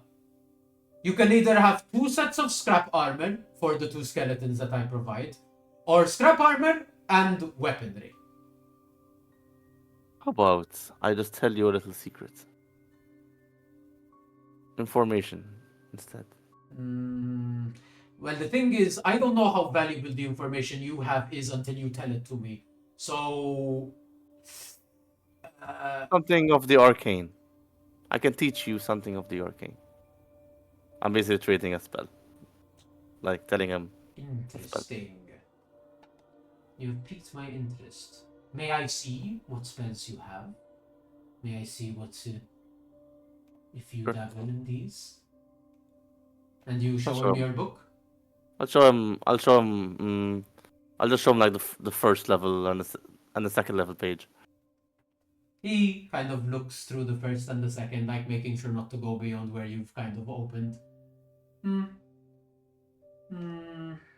Nah, then I'll slowly skirt over the third.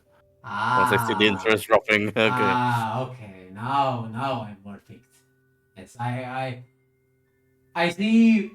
I see you are of a strong caliber. Noticing like the other pages that are creased, he can't see them, but like he sees the use of the book. I understand you are a powerful caster yourself. If you would allow me to copy 2 of your 3rd rank of spells here, I'm willing to toss in armor and weapons for both of the skeletons. Ooh. The deal. Excellent. Would you rather... it would take me time to copy the spells. But my place of business is here. Looks out. I'm pretty sure you could destroy me utterly if I tried to, Dana. Can I take the trust of your strength to allow me to have the spellbook until I copy them? Absolutely not. Instead, I will copy my spell onto a sheet of paper and give it to him or her. Fantastic. Sadly, that's not how spells work. I will come back. Okay. Keep them ready. I for me. will make them ready for you. Okay. Yeah, and essentially you have You're interacted. coming back and casually being like, oh yeah, by the way, I dropped my arcane focus to some random place. You have stumbled upon Salvo's little shop here. You learn his name as you interact. He's Salvo.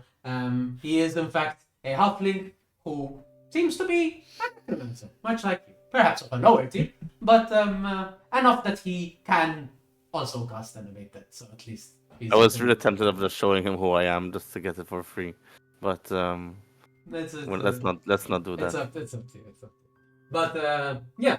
But I will make them ready, and should you wish to, Of course, man. excellent. Please don't die before I come back. I will do my best. Or if you That's do, true. at least have everything ready at the door.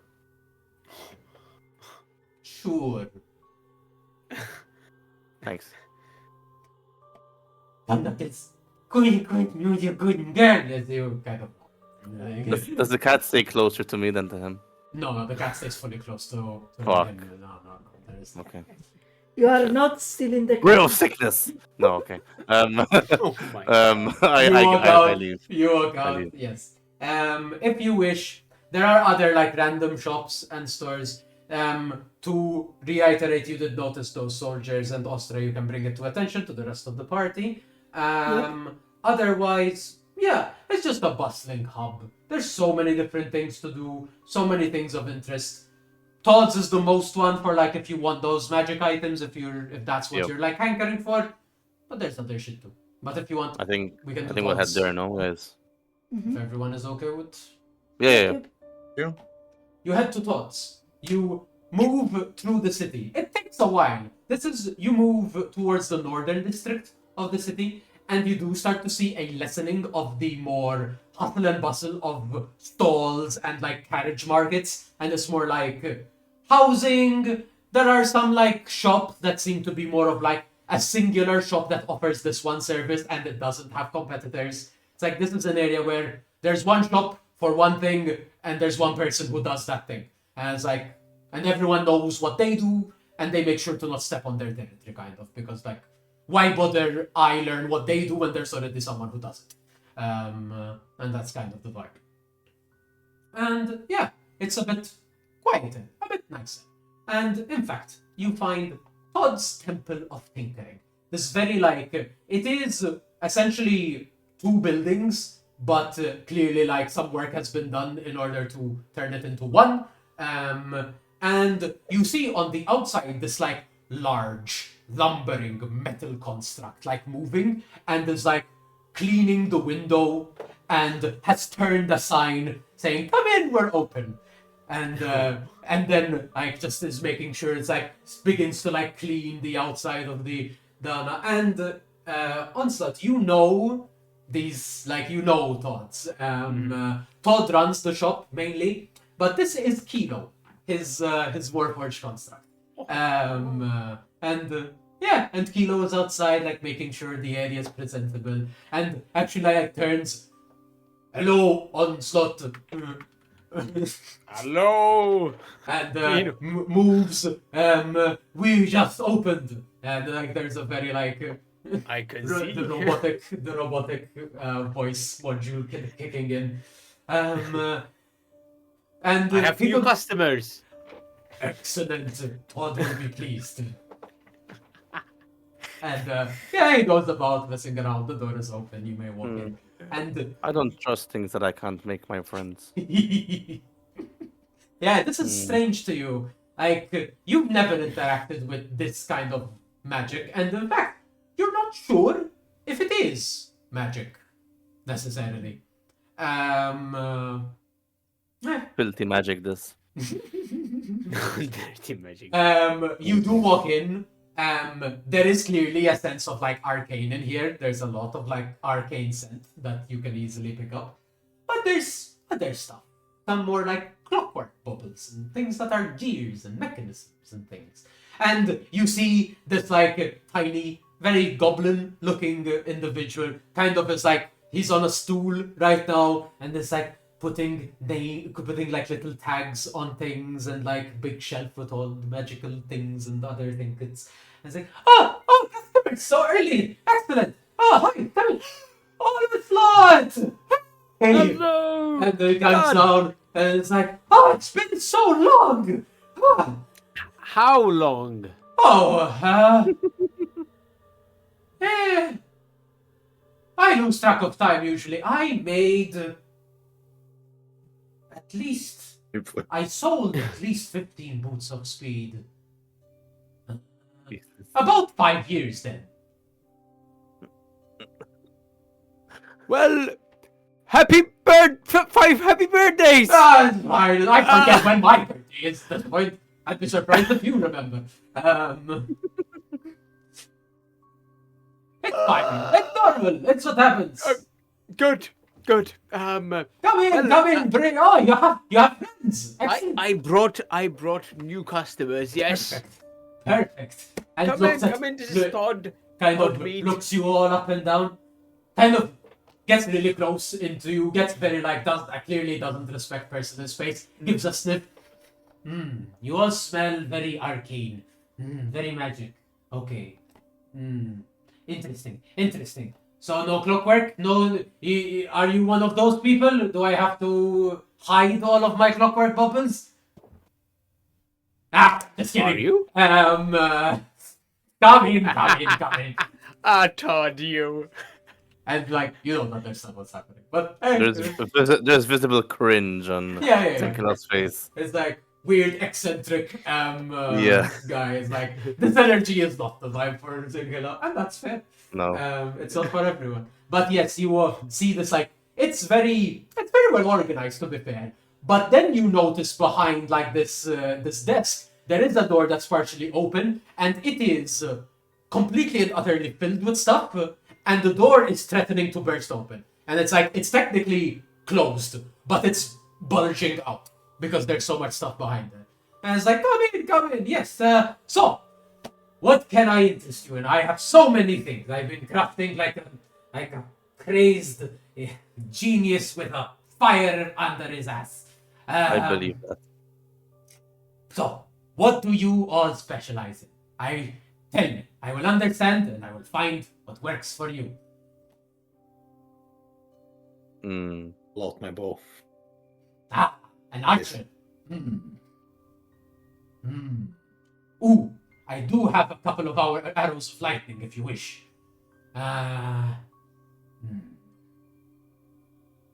Tempting. He looks at you, Donna, and focuses on your earrings. I see you already have something that I could have offered, so that I won't offer. Interesting. I've never seen them as earrings before. Did you make those? Who made those? Lean in and it's like You don't want to know. my secret. As long as it's not a rival. I don't want any competitors. I set up shop here in Paris for that reason. Okay, good. Excellent. Then I don't care. Oh no. The divine pinky promise. Yes, I do have arrows that I can definitely offer. I do actually have a... It's something I can relatively do with ease. I won't say I'll offer it to you for free, but perhaps something to show good graces. I've been told I've been told by Kalfa that it's good to show goodwill to customers, that really encourages people to return. And kind of rummages, kind of like slowly like peeks around the door and like the door that's bulging and is like and pulls something out. There's a momentary like but nothing like the door stays closed. Yes, perfect. And presents this. It is a replenishing quill. It's something small. It's not big, but it generates arrows. You can't really sell the arrows. They vanish as soon as they hit their mark. But hey, no more needing to replenish your arrows. Save some work for our fletchers. See? That's one I can offer as like a sentiment to your group here, as a good graces. And perhaps if there's other small trinkets that would work for the rest of you, I can also offer that. But this is small. And like places it in front of you, so then... Well, Would you like my quiver in return? I wouldn't say no. I can use that as the base components. I Perfect. would keep the The arrow. that special arrow. Yeah. And Kind of notices it. And I'll- Interesting. But yes, I give him a wink. thank you. Excellent. And kind of like you see him kind of toss it, and behind the desk in another corner, there's a pile to be crafted with a little sign to be crafted. Sure. Great. What do the rest of you do? I'll pull out my scrawny ass arm to be like, I need something that will make me a bit more healthy-ish. Ah, Preferably in amulet Yes. form. yes, I know exactly what you're talking about. Before I risk causing an avalanche, you, looks up. Yes, what do you want? What do you do? I see no weapon. I unhook my glaive from behind my back and Do you have the option to desummon it entirely? Do you keep your glaive like constantly on you? Oh, Because you I- technically can summon I it from like- the ether. I do the gesture of going behind my back and twirl out the Ah, glaive. nice.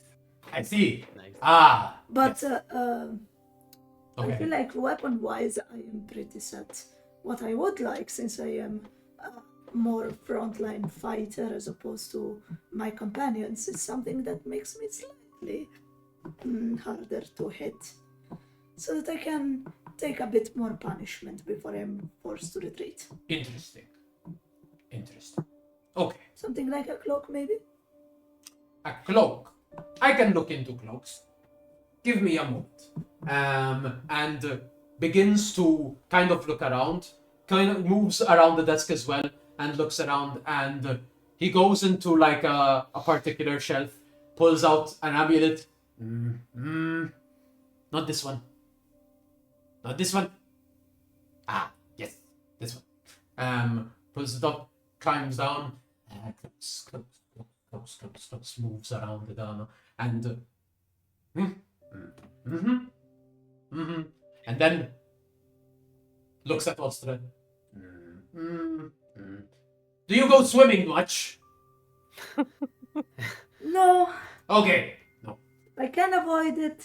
I don't. okay, and brings out these couple of cloaks. And something for our archer. He already has the archery. Do you care for speed? Or, Not entirely. okay. See, I can link in and out. Interesting. Interesting. Wow, really? Oh. Okay. I'll maybe show you later. Like talking to He Onslaught. pulls out some other stuff in general.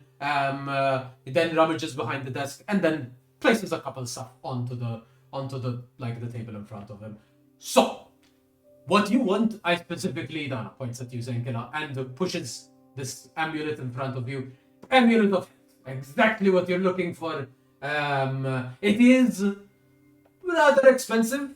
I won't lie. It is a potent item, but available. Looks at Ostra. You ask for cloaks. I have these two cloaks are kind of what you might want. Also, very potent magic, to be fair. So, I can't part with them easily, but Maybe we can get a friend's discount. Share with Onslaught. I'm already giving you the quiver, and I'm gonna give you two other small things for free. Like, The small things weren't mentioned yet, so I did not know. I have some couple of things. Okay, It's okay. Sure. But yes, this cloak is a bit potent. This one is a little bit less. A cloak of protection, the smaller. This will give you a bit of a boost to your armor. It might look like a cloak, but in reality, it is as strong as steel. Will make you quicker as well, quicker to react to anything that might occur. Basically, +1 to AC and +1 to wall saving throws. Cloak of protection. That's me or Ossi. He brought cloaks for Ostra, but they could be for Oh, anyone. okay. Oh, no, understood. And then the more potent one that is also good for frontliners and anyone who gets hit a lot, the Cloak of Displacement. It allows you to essentially, I don't know if you've ever come across the Displacer beasts. Nasty creatures, beautiful, but nasty. A couple of adventurers I know didn't do well against them, but at least some of them returned with some of their pelts, and I could make this, and it's great. Essentially, incredibly hard to hit until you get hit, and then you're not so hard to hit until you can't get hit again. Yeah. Ostra is evaluating. Basically, the Cloak of Protection is uncommon, so technically you could potentially buy that alongside other stuff. The Cloak of Displacement is rare, and you would only be able to buy one. The Amulet of Health is also rare, but then he's pulled out some other stuff. I did notice, pointing at you, Zankila, I saw a bit of a holster there for that big tome, and I take it you are one of those wibbly, magey thingies that do the magic with the spellbook. Yes, I am known as a wibbly wobbly mage. Yes. Good. I have this, and he pulls out a spellbook. This is a enduring spellbook. Heat, lava, water, whatever you find yourself in, the spellbook will be unharmed. I give this to you for free. I accept. Yeah, pushes it in your direction. It is obviously empty. I cannot fill it in. But actually, something that I do also have, that I'm willing to toss it in as an extra goodwill. It's not a big thing. This, and he pulls out a little like feathered quill with no ink. This will make it faster for you to copy your spells. I've heard of. I have a couple of your type. Who like I tell them yes, I can craft them something with a spell in it, and I mean I mess around with magic myself, but I don't have to spend 15 hours to learn a spell. But they said, oh, it takes me so long, and I made them this thing, and it makes it go a lot faster. I give this to you as well. Thank you. I appreciate this. Yeah, you may have. For you, you said you are a frontliner, a melee frontliner. Is there anything I can give you that is... you know what? Something also of goodwill that I think is fair and probably useful. And he pushes out 2, like, red vials. Potions of healing. Frontliners, I assume, need healing. Thank you. Pushes them in your direction. That's as much freebies as I'm getting. You have been given freebies. Now you're obligated to come back to me when you have good stuff. That's how it works, right, Onslaught? Yep. I'll make There sure we they do. I'll make sure they do. Good. I Good told you. man. I told you, Todd's the man. Yep. Good. Yes. Cloaks, amulet. I do have some armor as well. If you want, I've enchanted some armor that Calva gave to me. Some shields, some weapons. What else do I have? I have some boots of speed, but no one seemed to be inclined. But they are there. Anything else that I can offer you, good fellows?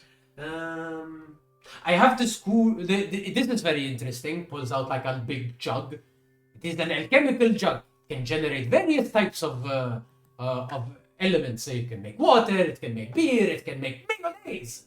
I don't even know what mayonnaise is, but somehow I got it. I don't know. Tastes weird and funny, but it works. You said you have armor. I do. If you want some, I have some leather armor. I have some chainmail. Whatever you might need. I do have some elven chain. I did stumble across some mithril armor, some mithril, and I managed to forge it into one of the chain No, pieces that it's I okay. have. I'm looking for something for my children. Oh. Okay. I see. Well, if you want to, my armor is very refined and expensive. If you're going to arm all of them with these, it might cost you a pretty penny. But perhaps, if you want to think smaller, I would recommend Calva. She is the local forge here. Yeah, She's yes. very good with armor, can make you standard armor. And I can perhaps throw in depending what you have to offer and what you're willing to pay, and what you want to buy, I can toss in some refined weapons. Weapons are a bit easier for me to enchant. The armor takes time. The weapons I can make.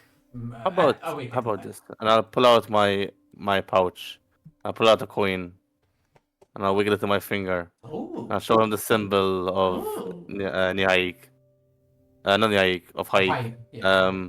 And I'll be like, how about these 4 for the amulets? And I'll put in a good word with Haik for you. You know what? What do your children, as you put it, use? What do you prefer to use? Swords, short swords, long swords. Don't even know they have actually. I think their standard is a short sword. I think. I believe it's a short sword. Short swords. If you're Yeah. if you're good for your coin like that and you're potentially going to come back, the amulet maybe 2 enchanted swords. The short swords for the 4 coins. Is that reasonable? I like the way you do business here.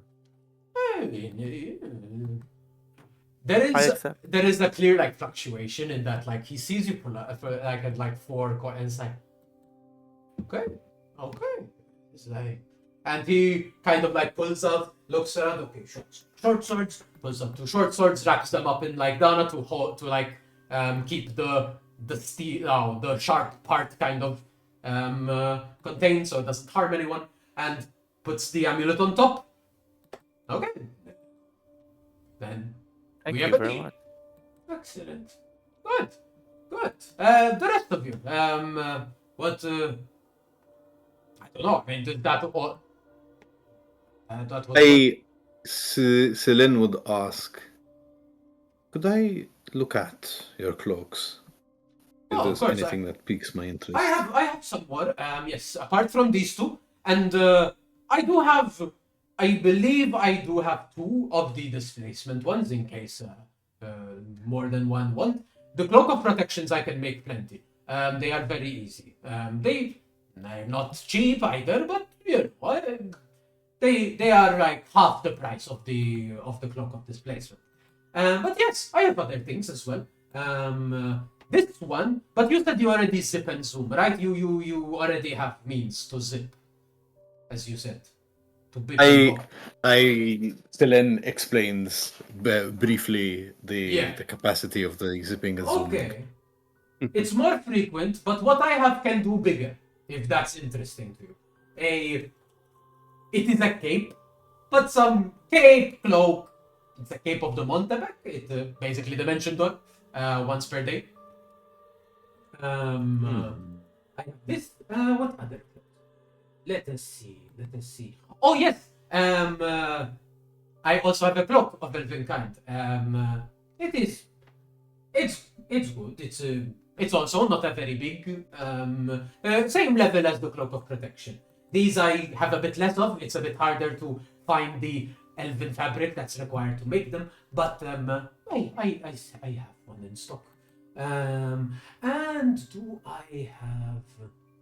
Wait, give me a second. I think the Count came in a year ago and left me some stuff, and walks into like a back room, another room. It's not a room per se. He walks through like a hole in the wall, and crawls inside, and you hear something drop and crash, and then fuck. There it is, and then it comes back, and pulls out a cloak and puts it there, and it's a very like fine, like very beautiful cloak compared to the others that are a little bit more like they're also very nice, but they're standard. This one has a lot of aesthetic to it. This one, I only have the one. One of the counts of Hayek's region came into town and wanted to trade and offered me his cloak. It is what I like to call Cloak of the Bat. The vampires have a very interesting way of crafting their particulars, and I have this in stock. Maybe I have this. I don't think I have much of anything that would be of interest. I have some very small things. This one lets you kind of like make different colors and make different clothing, but it's a very. I would almost give it to you for free, but it's like, I mean, do you need it? I understand. I understand. Yes. DM, Yep. is it technically possible Mm-hmm. to have two capes equipped at the same time? Or no? I'd say. I think I'd allow like a cape and a cloak. I think it's okay. I think it's okay. You can be a bit creative with how you wear it, but I don't think I have any issues. And what is the So, coinage so the cloak of exchange? So the cloak of the bat would take 4 points. It is a rare item. The protection ones are uncommon, so you could get a cloak of protection and then something else. The displacement is also rare, and the elven kind is uncommon. And what else? And the cape of the Monteberg. As much as it is rare, I don't find it to be rare. I'd allow the Cape of the Montebac to be an uncommon as well. So potentially you could get like a Montebac cape and an Elven kind cape, or a protection, a cloak of protection cape. But if you want the bat or the displacement, you're only getting the one. That's the vibe. Cool.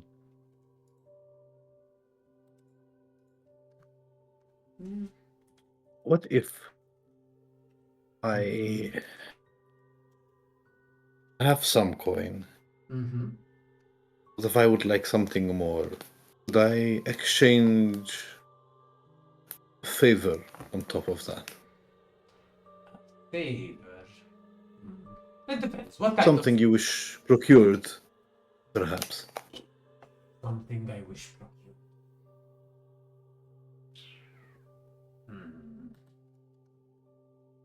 And what do you want? Tell me what you want, and I will see how, what extent of a favor I feel the value is worth. I do like this bat cloak. Mm-hmm. I also do like this elven kind cloak or the boots, but boots are a bit pricier, of course. The boots. Something still haven't made up my mind. I'm not that used to it. Such Well, the boots of Elvenkind are of the items. same caliber as the cloak. To be honest, yes, they are of the same rarity. In fact, I would. Where's cloak? I'm trying to see if one of them is better than the other, to be honest, because they look very the same. Okay, so the cloak has some additional properties to the boots, but they both make you rather quiet to move. I will note the cloak takes more of an investment of your own, whereas the boots do not. Essentially, what he's saying is boots don't have attunement, cloak does, but cloak has also. People have disadvantage on perception checks against you, whereas the boots only have the stealth advantage part. And the cloak has Yeah. both. Yeah. But I'm willing if you want. Well, between the cloak and the boots, they are of the same value. So that to me makes no difference. They're both uncommon. They're both. No, I meant I was meaning the. No, yes. Like As in, the- between those, Okay. it doesn't matter. If you want the bat cloak and one of these, whichever one you go for, okay. So the favor it's okay. Sure.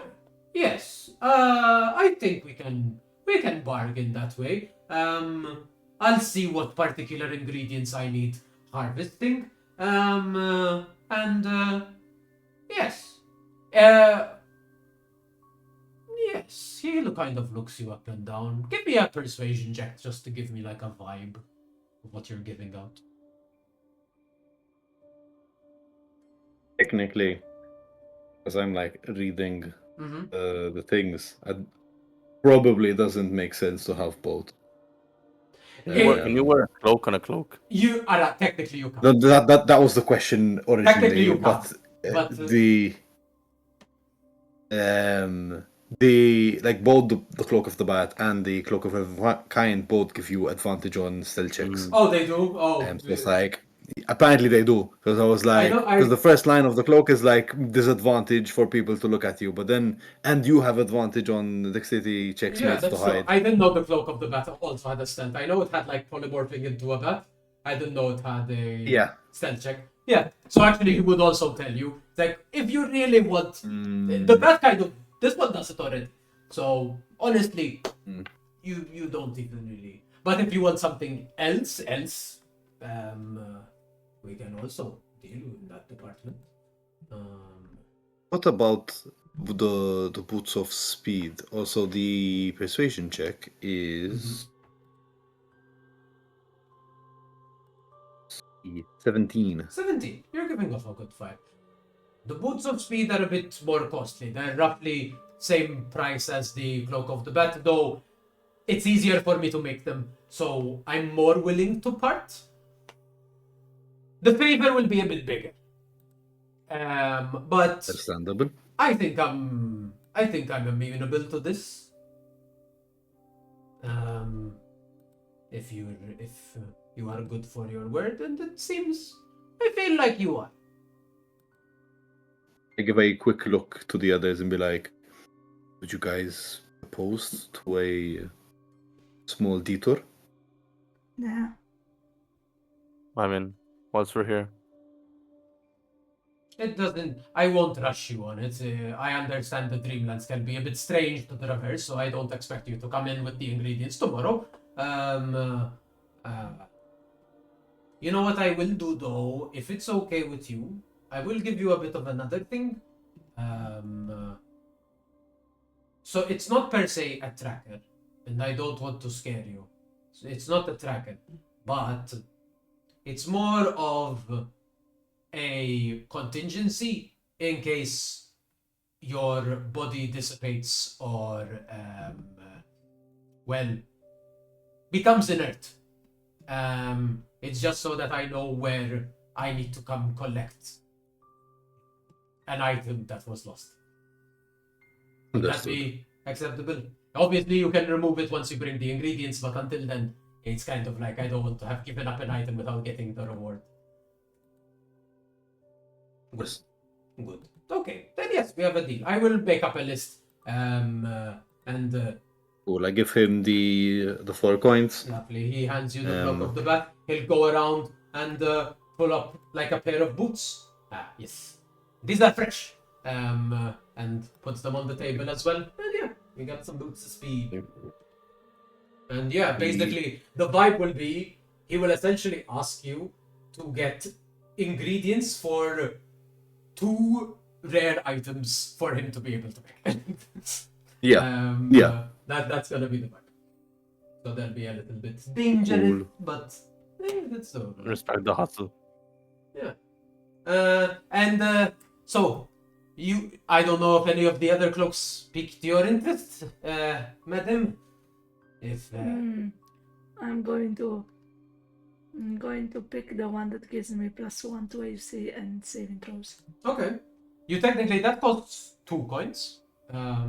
If you want to buy something else, you are free to do so. I'm not. Can I buy some more potions? Sure. How much do you? You can also keep the coins if you don't want to like spend. Then maybe I'll keep them rather than Okay. if I can He keep them. hands you. Yeah. You can definitely. It's your coin. What's it called again? So it's a cloak of protection, and yeah, it essentially gives you a +1 to your AC and a +1 to all your saving throws. Oh yeah, that helps. Wow, that is business. Excellent. Thank you so much. It is greatly appreciated. I rarely see these coins. You must be wealthy individuals. You should value our business. I do. Greatly. Thank you. And thank you also. You are always... You are always a sight for Sir Eyes and a sight jolly for Micus. Do you want anything? I'm willing to give up something for all the business you just brought me in, if there's anything you might want. You're muted. You're muted. You're muted. Ah, sorry. Trod, my friend. No. It is from the pleasure of my heart. Perhaps in the future. You know what? Okay, I'll keep you to You it. know what? No. Yes? You've done this to me so many times, and you never buy anything from me. You end up coming here, you get me a load worth of months of work, and then you don't take anything. Not this time. No. And he rummages through, and he pulls out a set of horseshoes. These, for dusk. You're going to let me. You're not saying, I'm not taking no. These, For dusk. yes. It's For very, dusk, yes. It's far easier for me to make to craft these enchanted items for mounts and such creatures. It is a bit easier. The mechanisms of how it works and how it makes it a bit easier. So Nice. these are essentially they are. I have two pairs actually. If you want, prefer the other. I have these. They are boots of elven kind essentially, but they work for horses. Makes them a bit quieter when they're prancing around and moving around, and it also like prevents tracks. So yeah, it's good. I have these, or instead of the horseshoes, I have some good barding to give him a bit of a boost, and essentially it's going to give you like armor for your warhorse because I don't think you have. I don't know what the warhorse has. No, you wouldn't get. So basically, you can get up to like some medium armor as barding. That could look so beautiful with those. Yeah, and I can make them. I get Calva to make these, and I keep some because I have some people who actually buy for their mounts. And these are enchanted to make sure that it is comfortable for the mount, and it also self-cleaning. It has a bit of prestidigitation on it to make sure that the dust doesn't get into the crevices and doesn't make it all scratchy for the fair. How sweet. Yes. Good. That I'll accept. That I'll Good. accept. There. Yes, for Finally. this. Oh, you're too kind, Todd. You're too kind. I'll bring you as much business as I can as well next time. Good. Good. This is, I think this was 3 years worth of business. Right? I have not sold so many so quickly. Usually I sell potions and I sell little tiny trinkets. This is a horror. Beautiful. That's what I like to hear. Good. I think I should expand. I should probably expand. Why not? Oh no. And yeah, he starts thinking. And I doing mean, stuff. given the state of that back door. Yes, I still have to do some refurbishment here. I just bought this the second building. It was dilapidated and empty, and no one was using it. And I talked to the people. Apparently, they had moved to another district and they wanted money for it, so I had to pay for it. And it's like, but now at least it's there. I have it as storage, also as my workshop, also as my living quarters, and everything. And this is where business happens. That's where my business happens. Kilo! Come in here, help, I need you to help. And basically Kilo will go about helping, armoring Dusk. And he like kind of lifts the horse, it's just like that strong, and it's just like starts like, and yeah. See what you pick, what you'd prefer, whether it's like these like boots of elven kind for him, or just like bonus armor. I think bonus armor would suit him much better. But I've checked quickly the armor. What armor would he have available? Because it is exactly the same as our armor, normal armor, if you want. As that. So I can send he you was the- offering medium. Perfect. Like any medium So, armor is acceptable. Let me find the medium armor. I was trying to get the armor. I believe table to scale pop mail up. is medium, right? Yes. Just open them quickly. What's the warhorse's dex? It is +1. +1. So okay, so that's whatever. So yeah, to be honest, like if you want, essentially, breastplate would make him be 14 +1, so he'd have a 15 AC, and no disadvantage on stealth. Because skill mail would have Oh, that's disadvantage on true. stealth. That's true. That's true. You can get him some breastplate barding. And no one in the party is with heavy armor. You all have the stealthy vibe. Am I right? Yeah, So yeah. that suit you a little. Mm, Yeah. More than let's stealthy, do- I am relatively small, so if I wear heavy armor, I'm going to get absolutely shunted. That also. I'm a wizard. Armor doesn't exist on me. You create So- your own armor, that's what you do. I do, yeah. So if you want, I use piles of bodies as my armor. Yeah, let's do breastplate. Yeah, that would be Go for it. amazing. Breastplate. You have breastplate. That is also essentially. Oh, I don't think there's a specific word for it, but it's like it has the self-prestidigitations on itself. It keeps it like The cleaning arm. like even the temperature it maintains like a comfortable temperature regardless of the Oh. environment. It's not enough to like make you immune to the effects of high temperature, but it's comfy. It's just like a little comfy enchantment. beautiful. Armor of gleaming, if I'm not mistaken. Okay, gleaming, clean sight of the gleaming is just like a bunch of shiny shit. Oh, the armor never gets dirty. Perfect. That's Exactly. exactly it. Perfect. is- I'm gonna write that down. It is a barding breastplate of gleaming. Beautiful. There we go. Oh. A bit of something for free. You've been getting so much business. It's like, you Ah. deserve something. You're too modest. You're too modest, Onslaught. It is from. I'm from. I mean, it is my It pleasure. is to your be- charm. Oh. It's upsetting when I can't at least give you something. This is plenty. This is plenty. Trust me. Good. And I'll make good use of it. Good. Excellent. So, with that, if you'd like, because I know it's getting a bit late, we can do one more interaction. We do Calva and give you like the vibe of what's coming next, and we'll wrap it up there. Good for me. So you all have your magic items. You can fit that in. Like we can do that after session and confirm how everything works. But you begin to move to Calvas. Calvas isn't too far from Todd's. Just a couple of streets away. As you kind of get into the street, you already hear the ding, ding, ding. As she seems to be hard at work. You see this like open area, the smithy, and you see Calva, this very large, muscular half-orc woman who's like, you see her now, she's kind of like slumped over an anvil. There's the forge just giving off intense heat, steam filling the area, and you see her kind of like hammering, and then pulls up the blade shining with like that hot metal, and then tosses it into a bucket.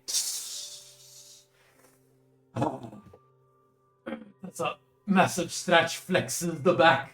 And she's wearing that like classic smith's apron, a lot of tools around the waist, and very like otherwise just a simple kind of undervest. And this kind of okay, and then continues to hammer on this weapon, and you begin to approach the area. Yeah. How do you wish to approach Gonats? I'll take the lead. I say perfect. We are at Calva's smithy. Would there be a door? It's less of a door and more there's like a beam that you can knock against and it'll make Perfect. enough of a sound.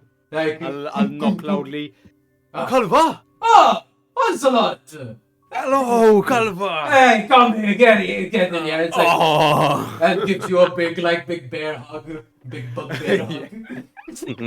Bugbear hug. Yeah. I say, well, how have you been? Sorry, business first. Ankum wanted me to deliver these adventurers. There's her ward here. I'll let them introduce themselves. But well, they were meant to meet with you. She kind of like grabs a rag, cleans off her hands. Okay. And Yes. she seems like the demeanor was like very excited to see you, and then like as soon as like you went into like mentioned Uncommon, she's like, oh, okay. Oh, yeah. Yeah, I mean, this is like a formal visit, so to say. But we'll catch up later as well.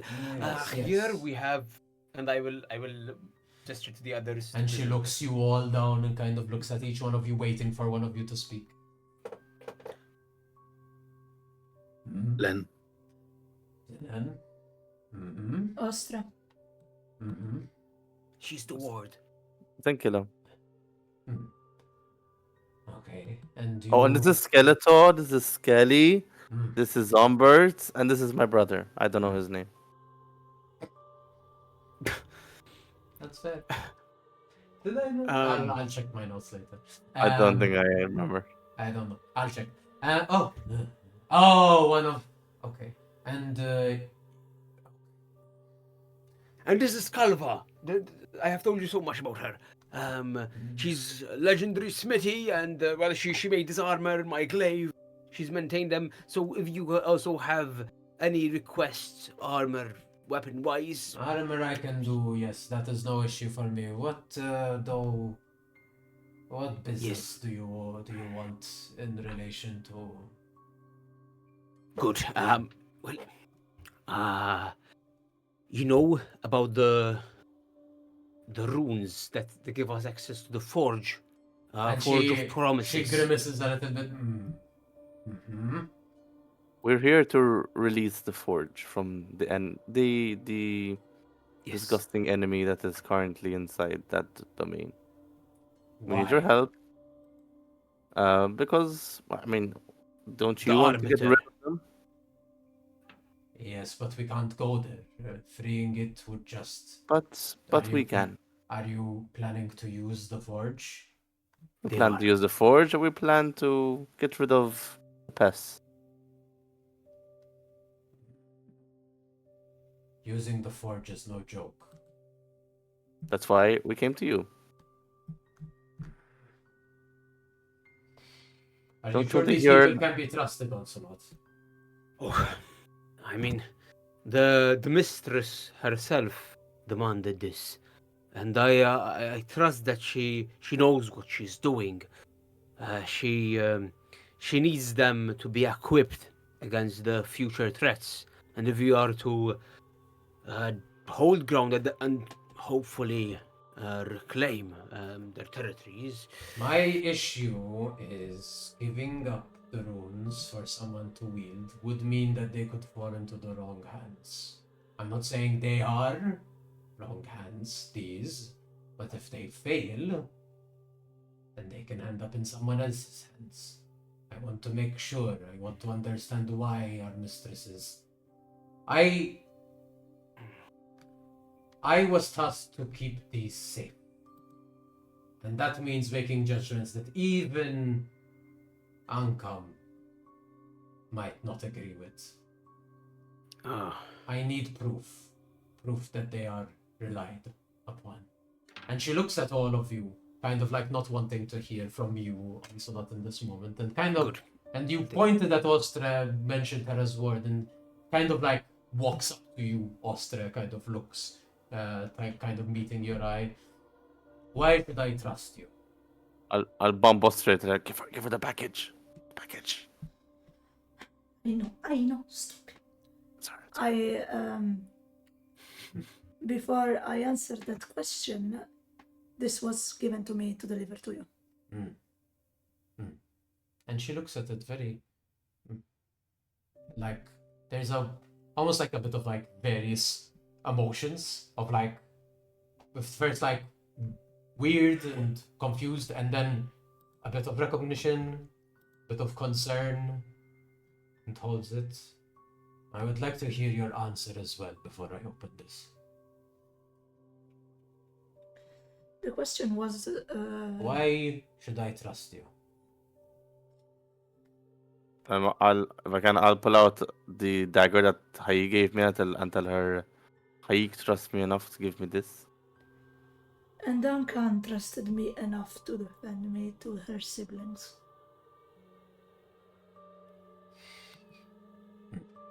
She starts kind of unwrapping the Oh, package. also we'll have a Dreamwalker with us. Kind of looks in your direction. Kind of gives a bit of a, not a bow, but like a little bit of a nod that you recognize as something the denizens seem to like understand that you are deserving of respect as your title, but she's doing it more of like it's what you're supposed to do. unless it's like Yeah, she wants to do Game it. recognizes Yeah. game. Kind yeah. of. Uh, It's less game recognizes game, and more like I understand I'm in the presence of someone important, but it still Yeah. doesn't mean that I should trust you. Exactly. Um, Exactly. But she begins to unwrap, and at first the note comes off, kind of, and she kind of opens it, begins to read, and puts her like a hand over her mouth. Continues to read. It seems like to start over again and like read it, and you can see there is like a lot of emotion happening as she reads. You don't understand, you don't know what's on the note, but yeah, this happens. She kind of like rubs at her eye for a bit, and then crushes the note and tosses it into the heart fire where the forge is like giving off the energy, and then continues to unwrap. And you do notice she is holding like a rectangular shaped object, and then as she turns it, you notice it is a mirror. And something that I've mentioned perhaps once before, but I will explain this and the significance. Within the Dreamlands, reflections are powerful things. Mirrors and bodies of water are very special when they are true. A true mirror and a true body of water. You've been told by the gods, I think, when you first arrived, that these could be used to communicate with them directly. And they have other powers as well, but this is like the main use, that they can be used to communicate across the Dreamlands with ease. And you see in her hand a mirror, and you can notice like as she kind of shifts it, you can see that it is reflecting, and you immediately like recognize this is a powerful object. And she grasps it tight, puts it against her heart for a moment,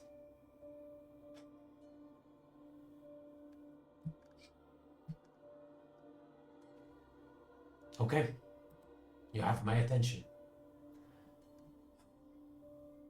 Are you okay? I am fine. And her voice cracks a little bit with that. I am fine. I did not expect it to be the time for this, but she seems to trust you enough. And then I shall too. You seek the Forge of Promise. It is Yes. a dangerous place, not just because it is guarded now by our enemies. It is dangerous also because it is a powerful tool. She goes around the anvil and kind of like presses something against the wall, and you hear a slight shift, and then she returns to the anvil and lifts it up. And like for just a moment, enough to like reach down under it, and pulls out a small box. And then lets the anvil drop back down. The runes of the Forge of Promise. The forge can be used to craft weapons of the gods. I was so afraid to provide these because much as they can be used to fight our enemies, they can be used to fight our patrons. The crafting of the Aethic weapons is something that should be kept guarded and limited. I cannot journey there until Ankam returns to power. I am essentially exiled, for I was a presence there of substantial circumstance. But you may go there. I will give you the runes, and I will show you how to use the forge. essentially, the forge has 8 segments, and then the main forge room. There are 8 rooms. Each room must be implanted into its respective room. There, you may utilize whatever you find within the forge to perhaps amplify whatever you plan to craft. It is something that comes naturally to the person who intends to craft. It is the magic of the space. It will show you how to use it. But once all runes are placed, the Heartfire will activate, and you may plant the basic foundation of a weapon. You may put weapons that you already have, or, should you wish, a base construct as the foundation. Something that, if you wish, I can craft for you here and prepare for you. It is that simple, barring that it requires a sacrifice. It is the Forge of Promise, and thus you must make a promise. A promise with the weapon. What you wish to use it for, what you want it to be, and how much you're willing to give of yourself to put into the weapon.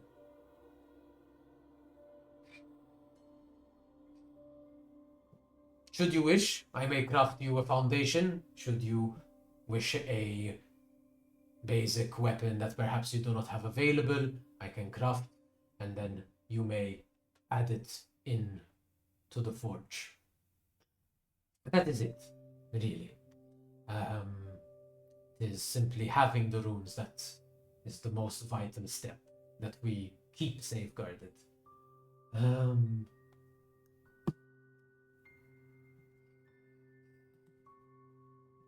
She looks at the three of you.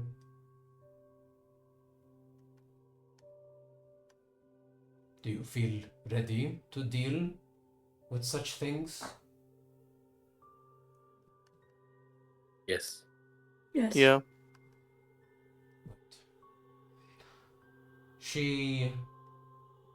Since Ostra, you gave her the package, she hands you this little box. She kind of presses on this kind of little knob on the box. You see there's a moment of like arcane energy, and it clicks, and it's unlocked. Once you use them, the runes will shatter into dust, and they will remanifest here with me. But until they are used, they are yours. Does that mean only one weapon can be made? Many weapons can be made within the forge at once. It depends what you plan to craft. Typically, 4 weapons of greater size. Should you wish to make smaller, then it allows for greater craftings. It depends what you wish to craft.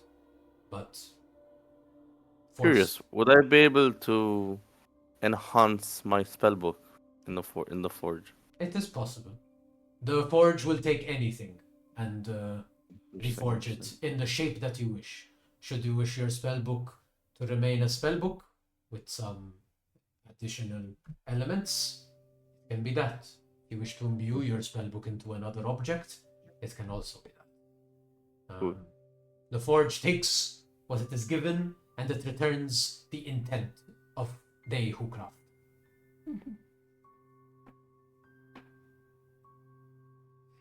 Okay. Okay. Do you wish any foundation?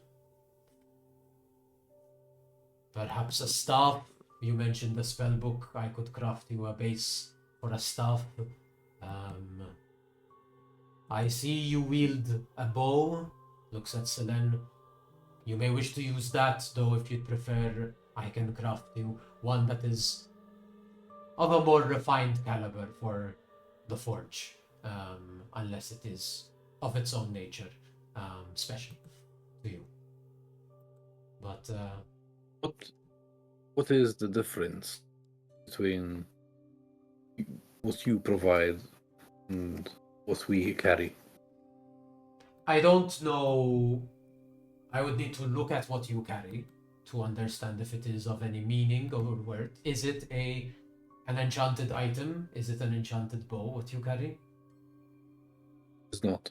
It is not. Does it carry significance to you? Spiritually, mentally?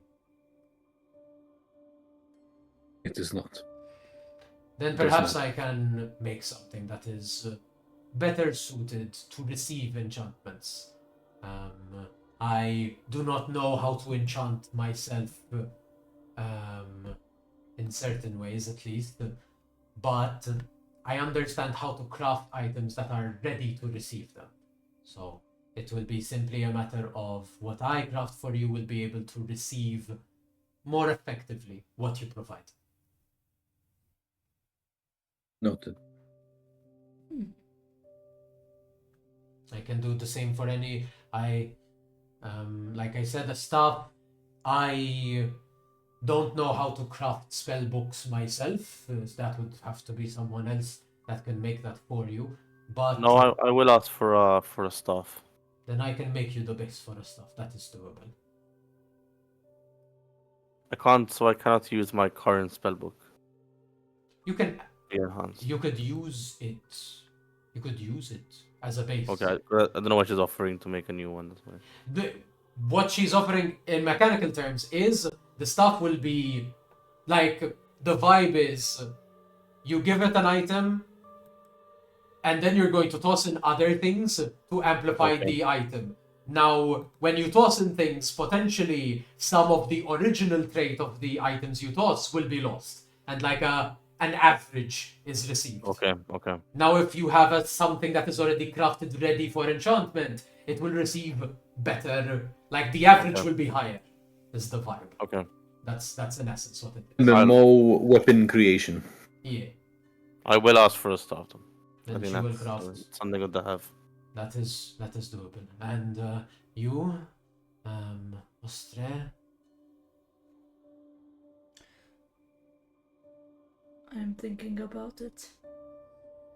It is not mandatory. Any item can be tossed in. It is simply the nature of the forge is at the end of the day still in its root a mundane forge. It is simply amplified by powers beyond my comprehension.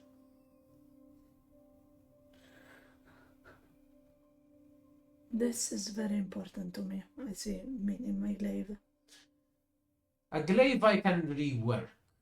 With woodworking, I would need to start from its base components, but metal I am able to reshape.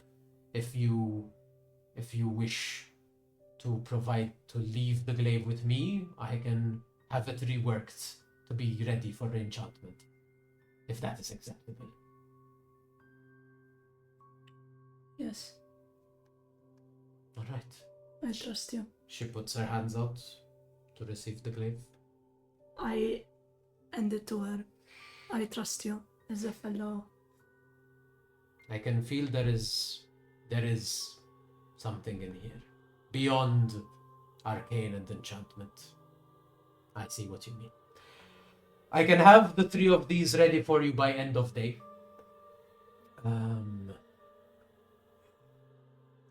And you may return. I will have them ready for you. If there is anything else you might want, I may obviously always barter. Should you require sturdy armor, weaponry. I do some rudimentary woodwork as our woodworker is currently not as available. He is suffering from a bit of an illness and is with the medics, so I am stepping in until they are available. So I can do some rudimentary fletchwork, woodworking with the bow and stuff. If you need help, I can stay. I'm not as skilled, but I can always help with any manual labor, perhaps. It's perfectly fine. I can handle this. It's been so long since you've been in the city. Enjoy yourself. Apparently, it I- has. Yes. Yes, sadly, it is the nature of how you are. But make the time that you have here worthwhile. Enjoy yourself. Yes. Don't waste it. If I need help, I will Ah. ask. Thank you. Thank you very And she is. The mood lightens a little bit talking to you. but this like the Disorderly. feeling is like work doesn't often come to her like work, and when it comes to her, it's like, oh no, I don't like this, and it's like, and she does it very begrudgingly, but she does. I wish it was better circumstances, but as you've taught me, I mean, good steel is forged in the fire. So hopefully, I mean, they will Yes. prove their worth. They, if what she says is true and what she was willing to say,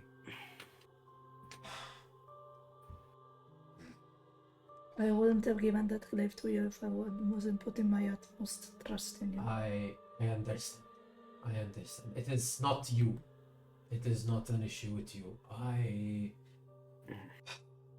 This war, the usurpers have destroyed so much of what we knew. The life I had and my family and she kind of like, she still has the mirror in her hands and like she clutches it. We've lost a lot. And the idea that something can be done about it at this point feels far-fetched. I have gotten used to the squalor, I suppose. And now the idea that we can have it all back just seems like a slight. Or some kind of jest or jibe. I don't know. Perhaps the winds are changing. Perhaps. You're right. I will get to work on these. You may enjoy the rest of the city for the day. I will have these done by moonlight. I do know. So on a lighter note, I do know of the nightmares, Sep. Yes. We should. Have a couple of drinks on for me while you're there. Will do. Let me show them around and give them perhaps a cultural visit of the Yes. of the city. Enjoy yourselves. Enjoy yourselves. The city of dreamers is it. I perhaps am a judgmental old cook, but it is a nice place. There are good people here. And she looks at you, Onslaught. There are good people. Go. There are. Go. And Come on now. Let's lighten the mood. yeah, and Onslaught starts leading you away as Calva starts working, pulls out, you see her, she gets some wood and starts kind of like going at the whole process, putting the glaive on the anvil and kind of making sure that it's there, it's stable. And yeah, she begins setting to work, and you guys go into the city of dreamers. And with that, we will end tonight's section. Excellent. Nice. Woo! Good job, guys. Good job. Very You got nice, into the very city nice. of dreamers, and you have some magic items. You've met some of the local denizens, some of the energetic folk of this area. And yeah, we'll see where this goes. Like we said, for those who are watching or who might watch, we plan to potentially do a couple of like 2 more sessions of Sleeping Gods now. We will do one next week, and then potentially next week, and then another one in the first week of March, and then hopefully at that point we might shift back into our classic schedule per usual. All right, with that, all of you, a good day, a good night, take care, and we'll see you next time. Thank you, DM. Good done. You're welcome. Goodbye. Bye bye.